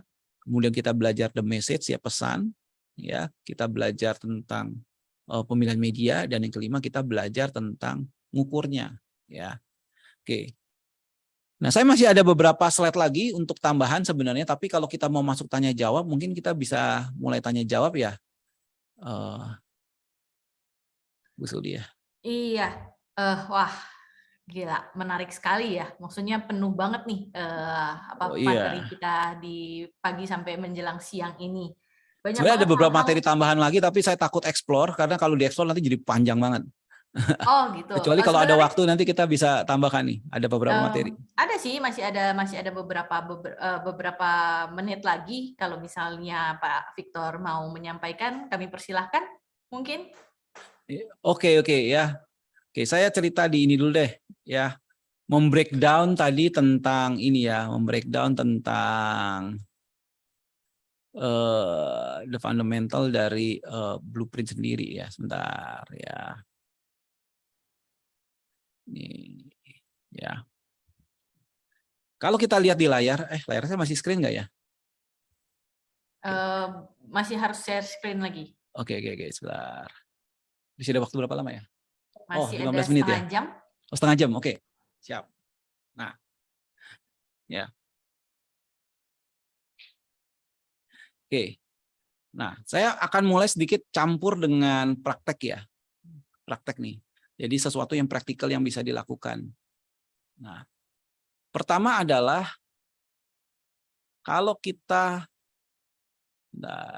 ya. Oke, layar kelihatan nggak ya?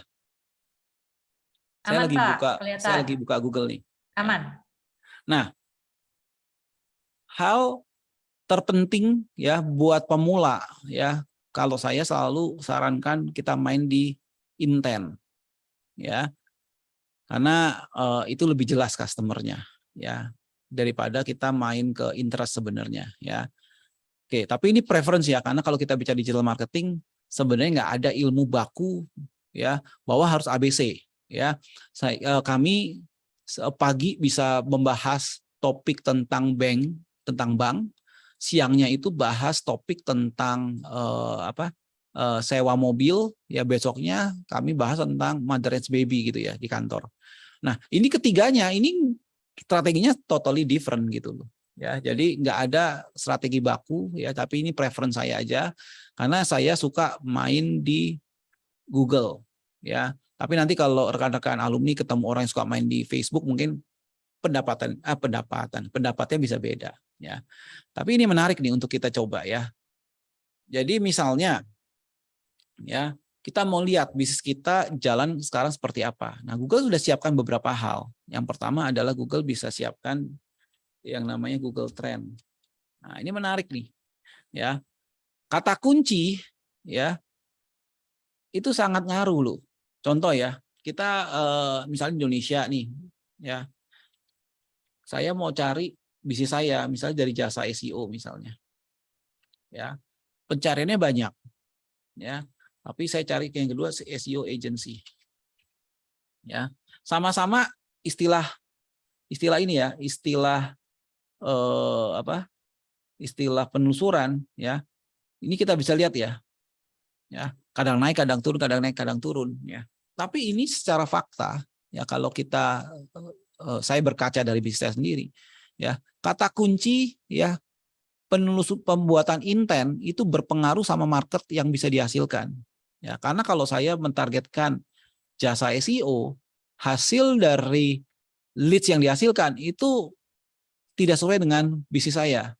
Ya, orang yang kontak kita tanya harga paket lah, ya, UKM yang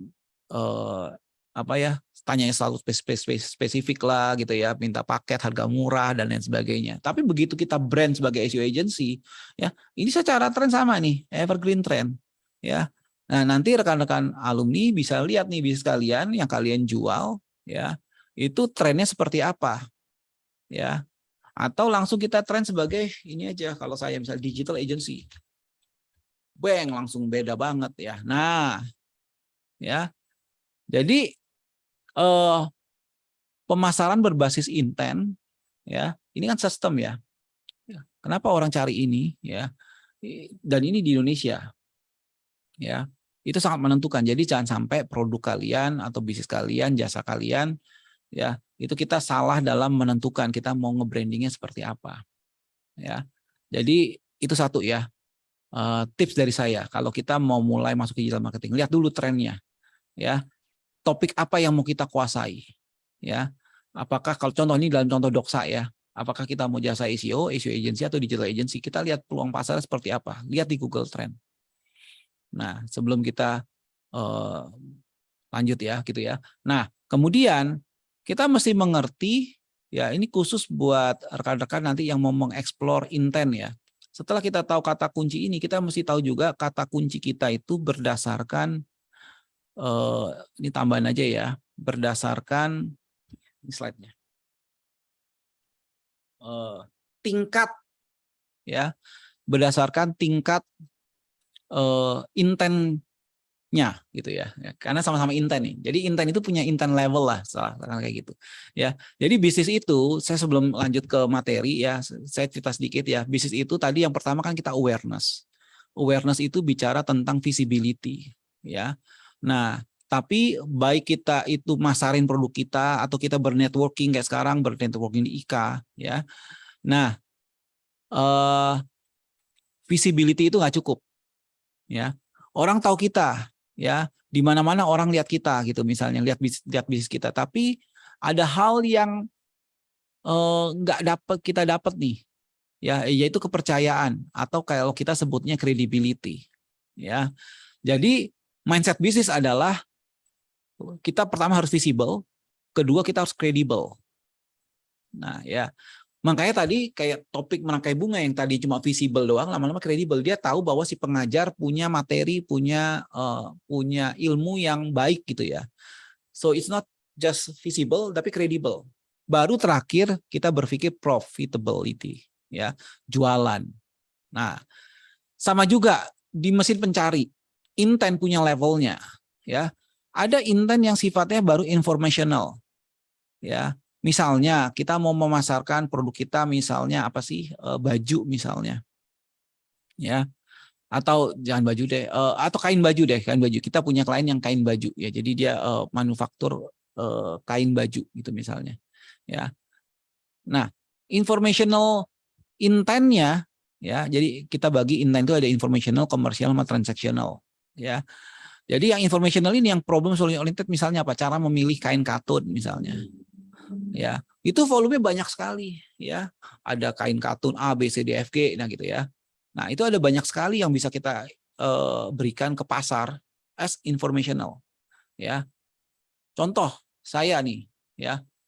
Kita melakukan awareness, ya, lewat informational ada. Kita bikin channel YouTube, ya. Kita bikin webinar, ya. Ya, kemudian kita kasih tips tentang SEO A, B, C, D, F, G, ya. Itu satu, hanya untuk kita visible dulu, ya.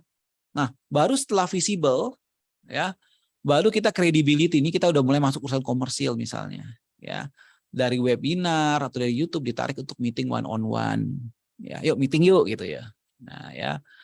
Setelah meeting one on one kita ngobrol segala macam. Nah, intent juga sama. Yang tadinya, ini saya ambil contoh ya. Contoh ini bank nih. Yang tadinya cuma kita maunya informasional ada tentang pinjam uang, langsung masuk ke KTA. Jadi kita udah bicara KTA-nya nih. Ini contoh aja DBS ya. Ini dari bank Digibank ya. Nah, kemudian intent itu kita perkuat lagi dengan apa? Dengan yang namanya purchase oriented atau profitability. Jadi yang udah benar-benar transaksional. Ya. Nah, kalau kita di bisnis, setelah kita visible, kita tarik mereka untuk dengan presentasi kita agar mereka punya pandangan kita kredibel, baru terakhir one-on-one meeting. Wah, itu udah sifatnya udah transaksional tuh. Ya. Saya ambil contoh lagi yang lain ya. Ya, ini pemasaran by intent nih. Nah, ya. Nah, satu ya cuma lihat informasi aja Smart TV 2022. Ya, produk udah tahu TV Android 50 inch. Ya, purchase oriented ya. TCL 50 inch misalnya. Ini contoh ya. Ya. Jadi di sini kita sama-sama ngelihat ya bahwa market itu ya itu intent levelnya beda ya, cara kita ke pasarnya beda. Itu kalau kita bicara intent. Ya. Kalau kita hubungan ke channel dengan interest dan lain sebagainya kira-kira seperti ini. Ya. Jadi untuk informasi ya interest nih sosial media organik oke. Ya. Tapi kalau kita udah masuk ke arah tengah ya, ke arah komersial, transaksional, iklan baru masuk. Ya. Jadi jangan pakai ya platform iklan untuk sesuatu yang sifatnya baru informational. Biarkan ini ya konten-konten organik kalian. Kalian mesti jadi expert di bidangnya masing-masing. Ya, jadi misalnya ada rekan-rekan yang lawyer gitu misalnya, ya. Jadi kalian mesti atau ini deh, jangan lawyer ya. Saya nggak ngerti dunia lawyer terlalu dalam. Misalnya kalian yang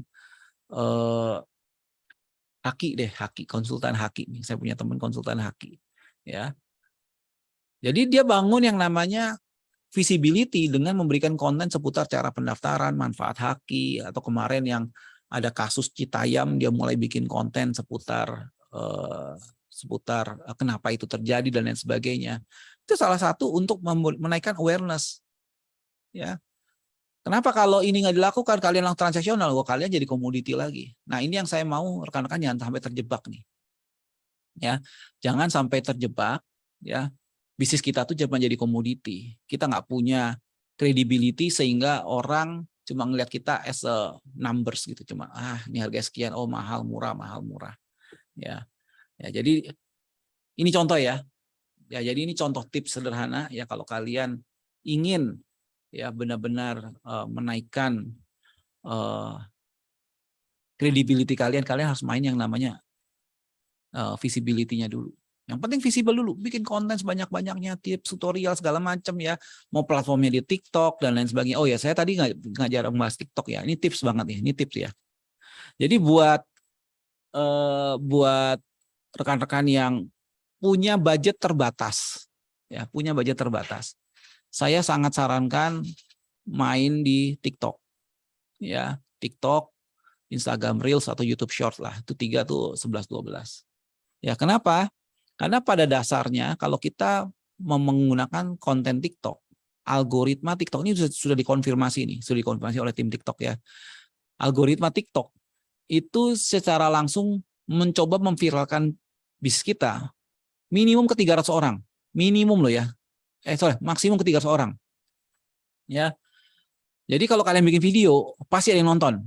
Ya, tanpa kalian harus iklan segala macam pasti ada yang nonton. Jadi kalau kita yang bisnisnya lebih terbatas, ya budgetnya terbatas gitu ya, bisa gunakan TikTok dulu untuk awal, ya, karena pasti ada yang nonton, ya. Nah, optimasinya seperti apa ya? Optimasi biasalah, description segala macam karena balik lagi ya, cara kerja machine learning itu dia butuh signal, signal itu dia baca dari data yang ada di asetnya kita, ya. Jadi asetnya dioptimasi ya, hashtagnya, description, title dan lain sebagainya dioptimasi, ya. Nah, cara kerja TikTok itu jadi begitu dia tes ke maksimum 300 orang tadi.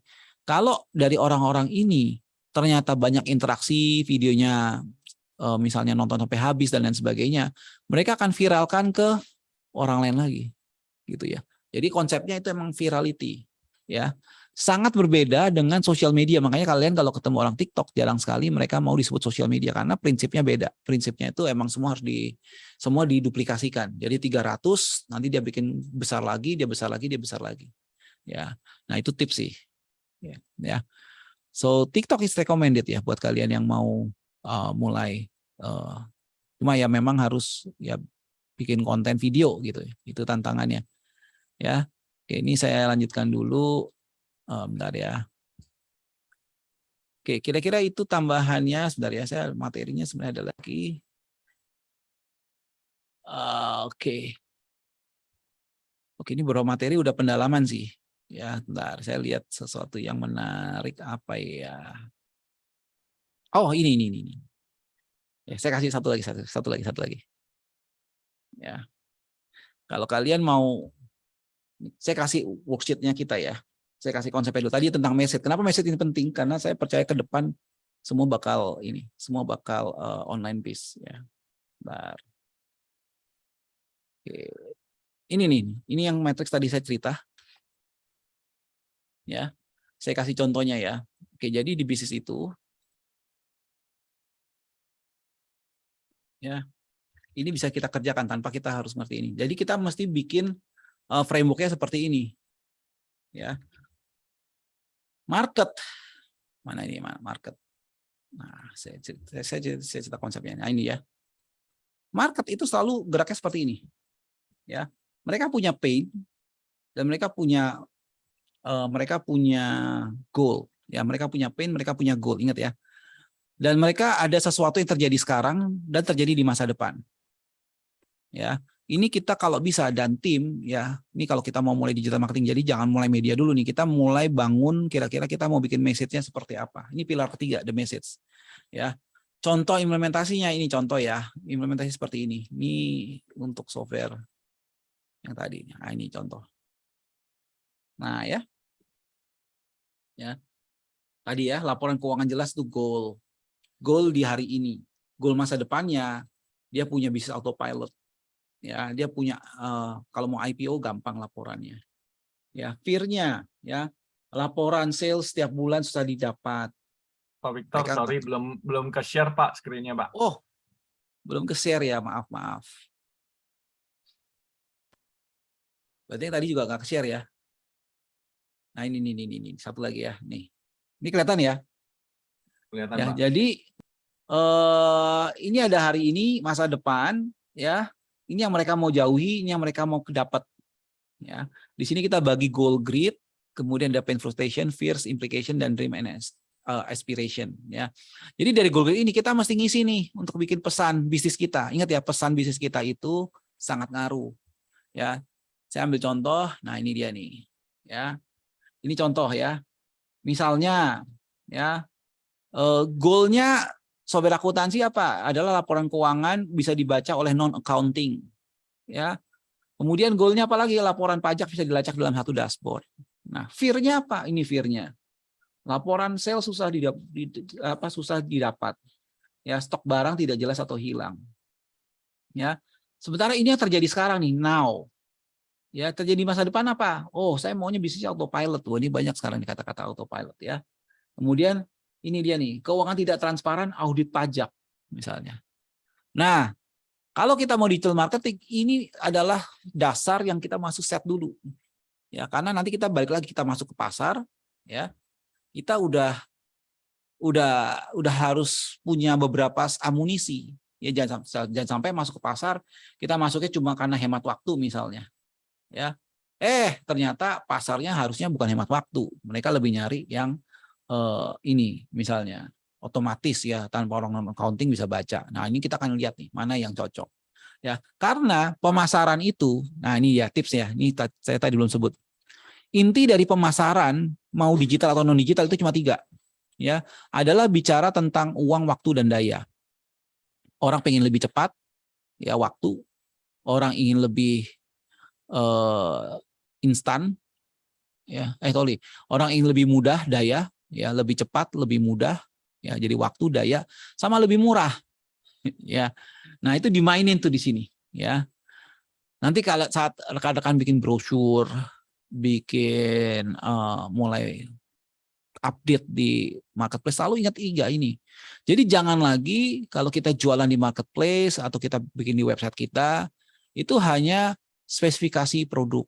Ya, kita harus main 3 ini. Apa yang di-solve dari masalah ini? Antara uang, waktu, dan daya. Uang, waktu, daya. Uang, waktu, daya.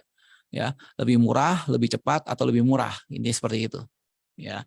Nah, nanti bahasanya tinggal diatur. Nah, nanti ke depan setelah kita udah tahu tentang grid ini, ya,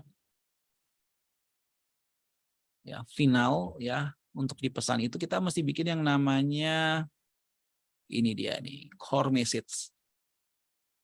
Nah, ini penting ini. Ya. Oke, saya off dulu ininya. Oke. Core message itu akan seperti ini jadinya. Oke, ini yang tadi ya, yang kita bicara pen ini. Nah, ini core message seperti ini.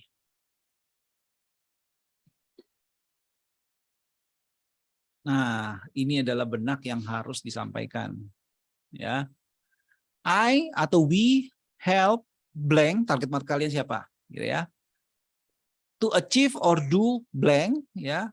Jadi ini kayak formula untuk kita ke pasar. Ini benak ya, pesan yang harus kalian masukkan ke pasar ya, apapun medianya ya, pokoknya ujung-ujungnya ini yang harus kita tempel. Ya. We help target market achieve blank agar mereka bisa blank tanpa harus blank. Ini contoh ya. Nah, contoh ini seperti ini. Ya. Misalnya ini, we help nih Doksa nih, we help brand to do omnichannel marketing so they can have sustainable growth with cost-effective data-driven campaign. Contoh, ya. Ada yang kedua lagi, ini misalnya dari pelatih, personal trainer nih, ya. I help 40+ years people to do healthy weight loss diet, ya, program so they can lose weight without a need to go to gym, ya. Jadi formulanya tuh sama, ya. Formulanya tuh selalu ini, ya. Help target market, ya. Tasnya apa, sehingga mereka bisa apa tanpa harus ngapain, ya. Taruh ini taruh ini di profil bio sosial media kalian, ya. Taruh ini di website kalian, ya. Taruh ini di produk kalian, ya, profil perusahaan kalian, ya. So saya rasa itu tambahannya, ya. Looking forward kalau nanti satu kali kita punya kesempatan, ya, ada slide-slide lagi yang mungkin kita bisa bahas secara spesifik ya, bagaimana kita melakukan pemasaran, bagaimana kita bisa jualan, ya. Karena ujung-ujungnya yang harus kita lakukan ya solving customer problem. Media itu cuma digital, cuma kendaraannya aja, gitu. Ya, thank you semua buat atensinya ya. Mungkin kalau ada yang mau tanya jawab. Ya, wah, nggak berasa banget ya 90 menit, hampir 90 menit itu udah lewat. Iya, 2 SKS ya berarti ya. Gara-gara materinya tuh menarik banget. Nah, coba ini untuk rekan-rekan yang tadi udah nulis pertanyaan di kolom chat, saya akan coba bantu tanyakan ke Pak Victor ya. Sebentar, saya lihat. Nah, Pak Victor, ini ada pertanyaan nih dari Jonathan Aditya dari TI 06.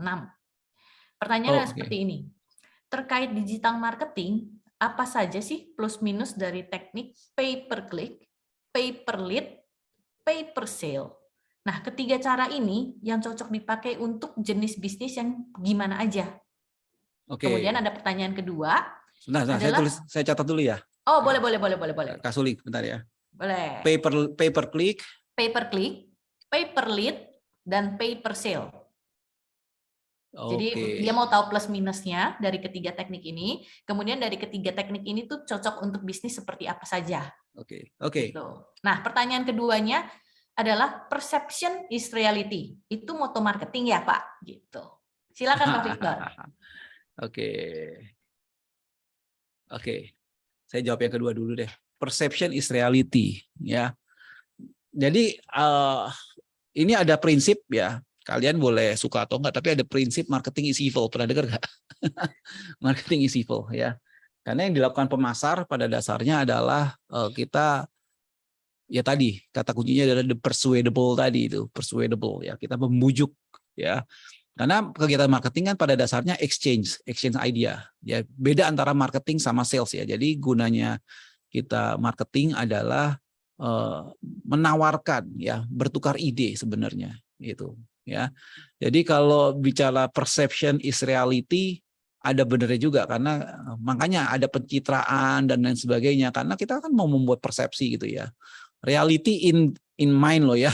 Artinya sebenarnya faktanya, jadi perception itu kan bukan fakta ya. Faktanya seperti apa ya kita nggak ada yang tahu mungkin ya, selama kita persepsinya itu selalu dibangun tentang satu hal ya. Jadi saya setuju dengan statement perception is reality dalam konteks in people's mind ya gitu ya. Gitu. Nah, kemudian yang pertama nih, pembahasannya menarik nih. Kalau kita bicara pay per click, pay per lead, dan pay per sales, mana yang lebih baik dan seperti apa konteksnya. Gini, pay per click, saya ngomongin pay per click dulu ya. Pay per click ini adalah bayar per klik ya. Ini adalah sebuah model bidding ya, model pembayaran yang ada di platform. Nah, saya masih pakai nggak? Jujur sampai kalau sekarang hari-hari ini saya udah nggak pusing pay per click ya. Selama apa? Selama yang kedua sama ketiganya ini ya, pay per lead sama pay per sales-nya itu yang bagus gitu. Kenapa? Karena dengan mesin yang kita punya sekarang, dengan pertumbuhan daripada Google, Facebook, TikTok dan lain sebagainya, mereka tuh bisa mengoptimasi untuk mencari orang-orang yang likely to buy. Likely ya, bisa salah namanya mesin ya. Tapi orang sudah mencari ya, mesin-mesin ini mencari orang yang sekira-kiranya nih cocok nih. Nah, pada saat kita bicara sekira-kiranya cocok, kita udah nggak pusing lagi tentang biaya klik yang murah atau mahal. Karena ujung-ujungnya performa kampanye kita dilihat dari berapa banyak leads yang dihasilkan dalam budget tertentu. Makanya itu ada namanya pay per lead ya. Jumlah lead 10, budget 10 juta misalnya, berarti pay per lead-nya 1 juta ya. Kalau kita sebutannya cost per lead sih, ya cost per lead ya. Ya, jadi sama ya. Jadi kalau kita udah bahasnya digital marketing dalam konteks machine learning, pay per click itu hanya untuk kita ngelihat market demand-nya, dan ini udah nggak relevan lagi pada saat kita ngelihat pay per lead ya. Nah, kadang-kadang saat udah jadi satu leads ya ke sales, itu ada faktor human di dalamnya. Ya, kecuali kita full e-commerce, nah kayak Blibli kan full e-commerce tuh.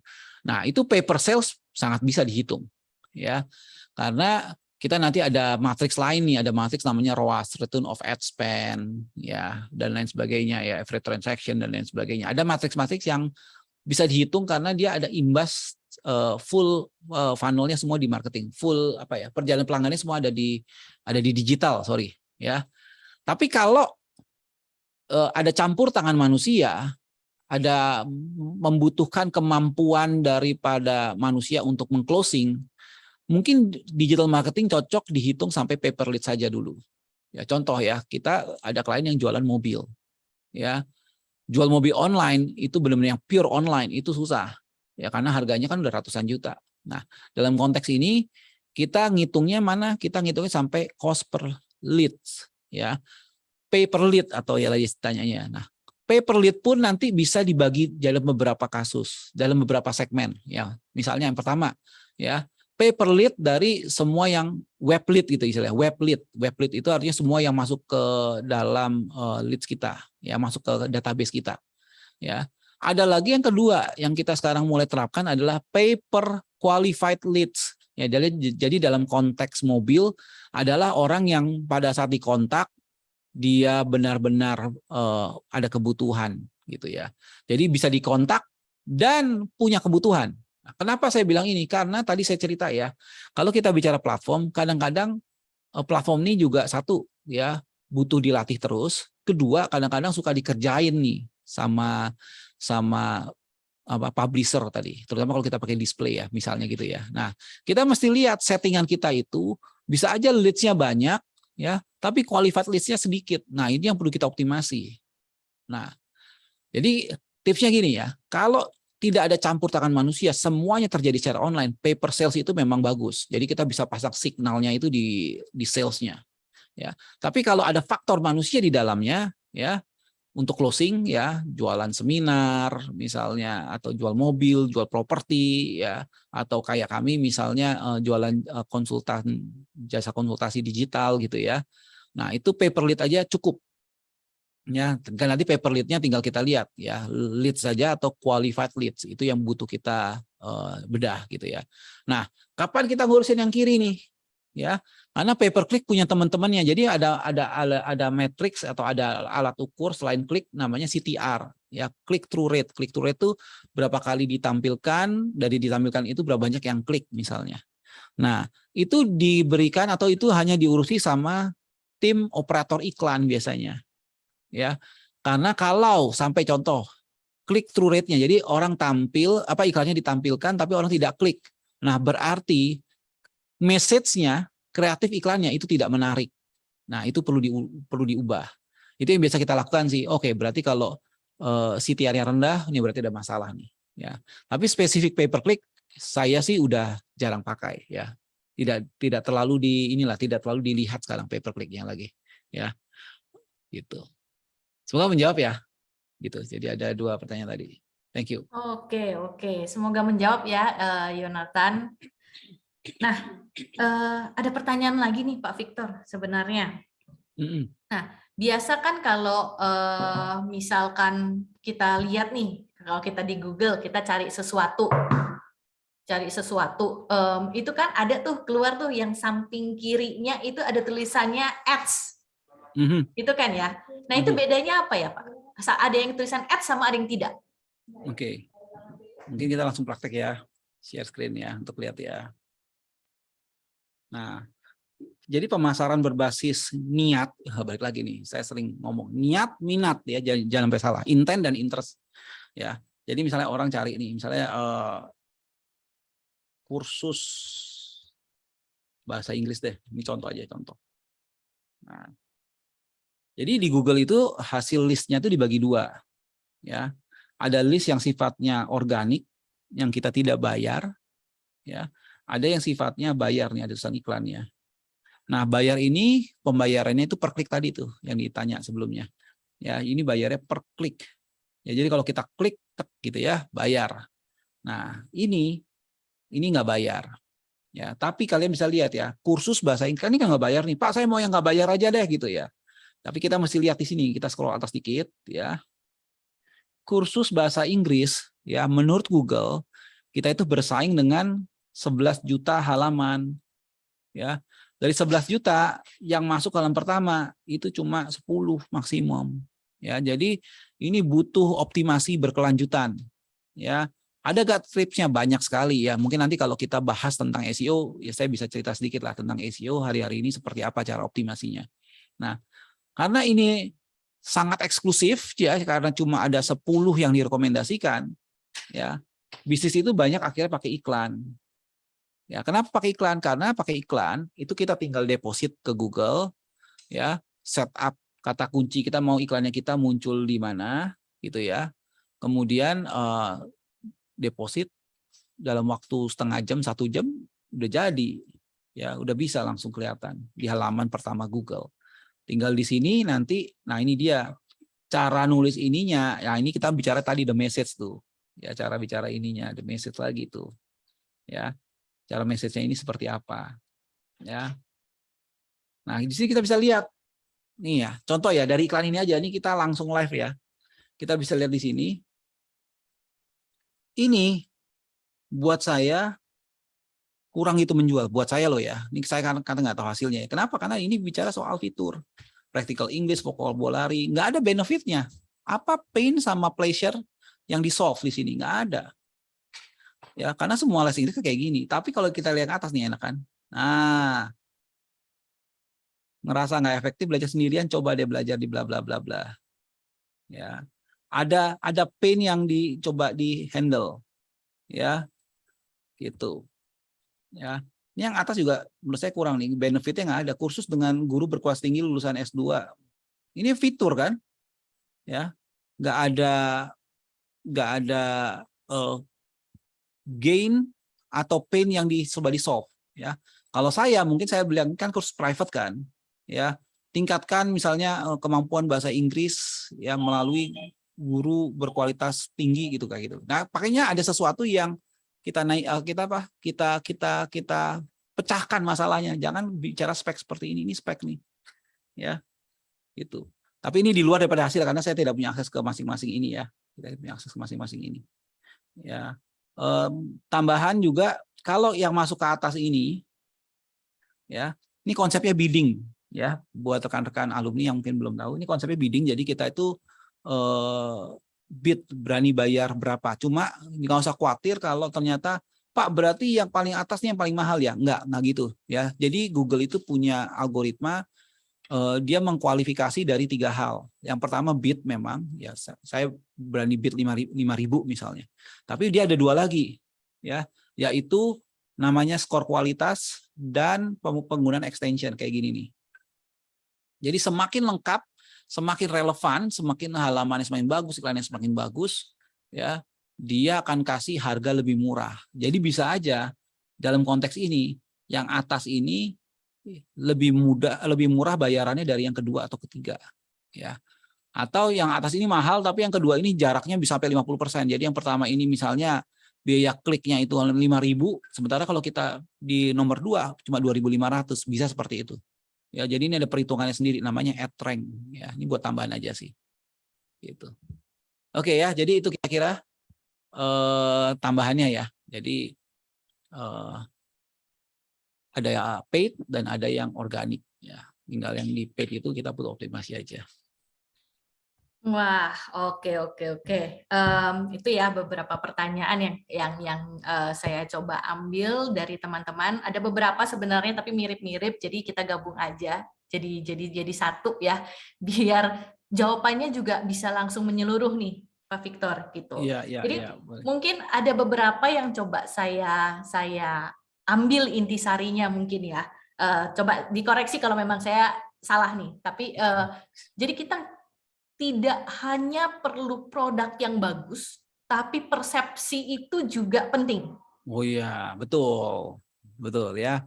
Itu tips ya di digital ya. Ingat ya, di digital itu yang kita lihat itu ribuan produk per hari, betul kan?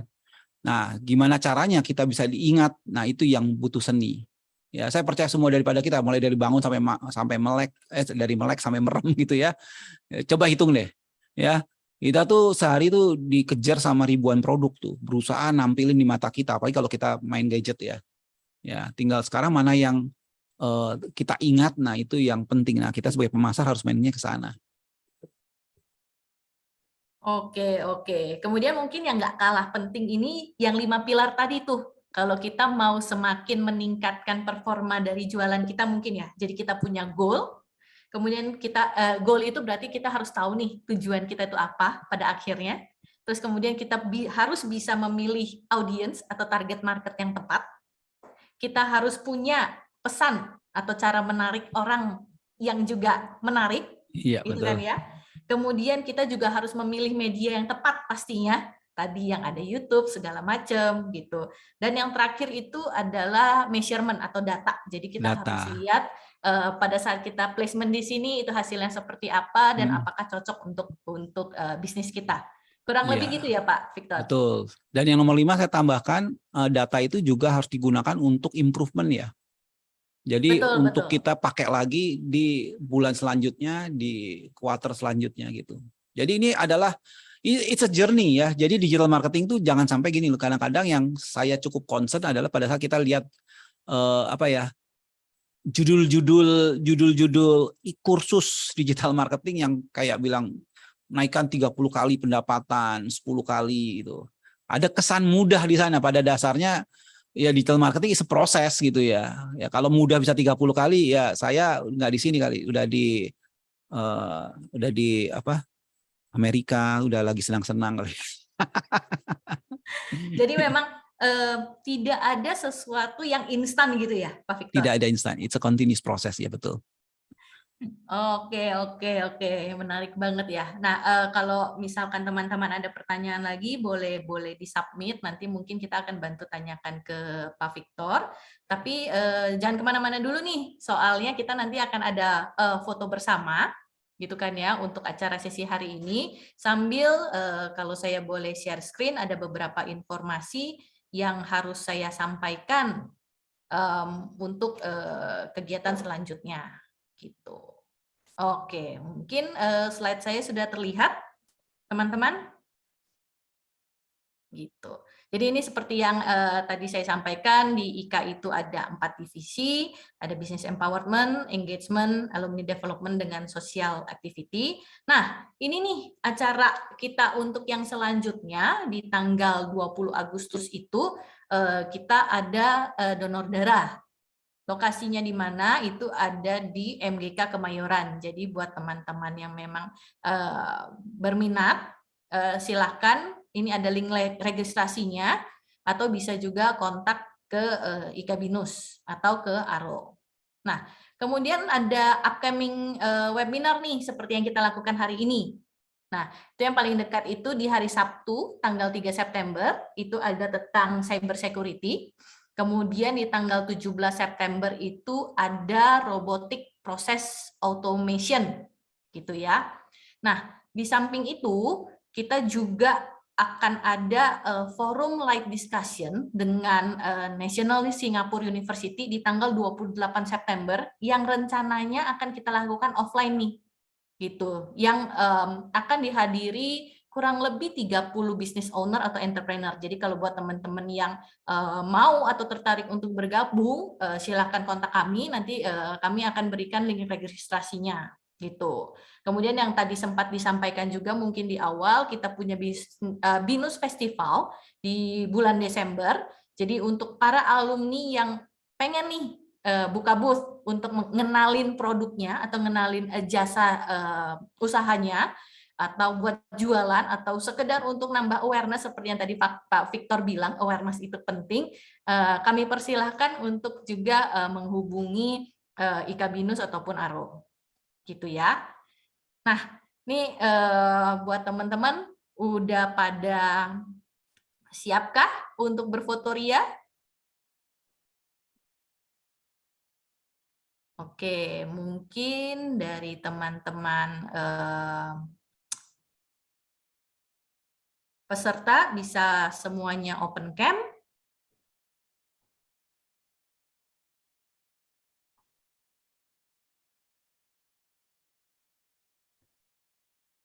Sudah? Sebentar ya, saya coba. Share screen-nya sebaiknya dimatikan dulu. Sulit. Iya, saya lagi cari share screen-nya. Sebentar ya. Oke. Ini saya udah nggak share screen kan ya? Jangan sampai salah nih. Udah enggak. Oke, sip. Ini dibantu sama siapa untuk share screen-nya? Cijanti ya, Ci?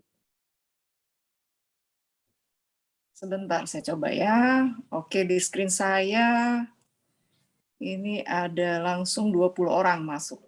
Iya, kita ada 2 halaman, jadi mungkin bertahanlah untuk 2 kali shoot. Oke, siap ya. 1, 2. Saya ulang, tadi nggak clear, sebentar. 1, 2, 3. Oke, saya lanjutkan ke screen selanjutnya. Masih banyak yang belum open cam. Kelihatannya picture profile-nya, silakan saya kasih waktu. Udah ya? Baik, thank you. 1, 2, 3. Sekali lagi buat backup. 1, 2, 3. Oke. Selesai. Oke, terima kasih banget Cijanti yang udah bantuin untuk photoshoot di siang hari ini. Sama-sama. Meskipun nggak di foto studio ya. Gitu. Oke, jadi sekian buat teman-teman. Terima kasih untuk semua yang hadir di sini. Terima kasih Pak Victor dan juga Pak Marzuki selaku IKA BINUS, Ketua IKA BINUS. Dan juga untuk semua rekan-rekan nih seperti Cijanti tadi nih yang bekerja di belakang layar sehingga webinar hari ini bisa terrealisasi dengan baik gitu. Nah, di penghujung acara ini selamat beraktivitas kembali, selamat bertemu kembali pada kesempatan yang akan datang seperti yang tadi saya sempat share agenda-agenda berikutnya. Tetap sehat, tetap jaga protokol kesehatan. Kami dari IKA BINUS dan ARO pamit mundur. Selamat siang. Selamat siang. Terima kasih semua. Terima kasih Pak Victor, terima kasih Yeni. Terima kasih.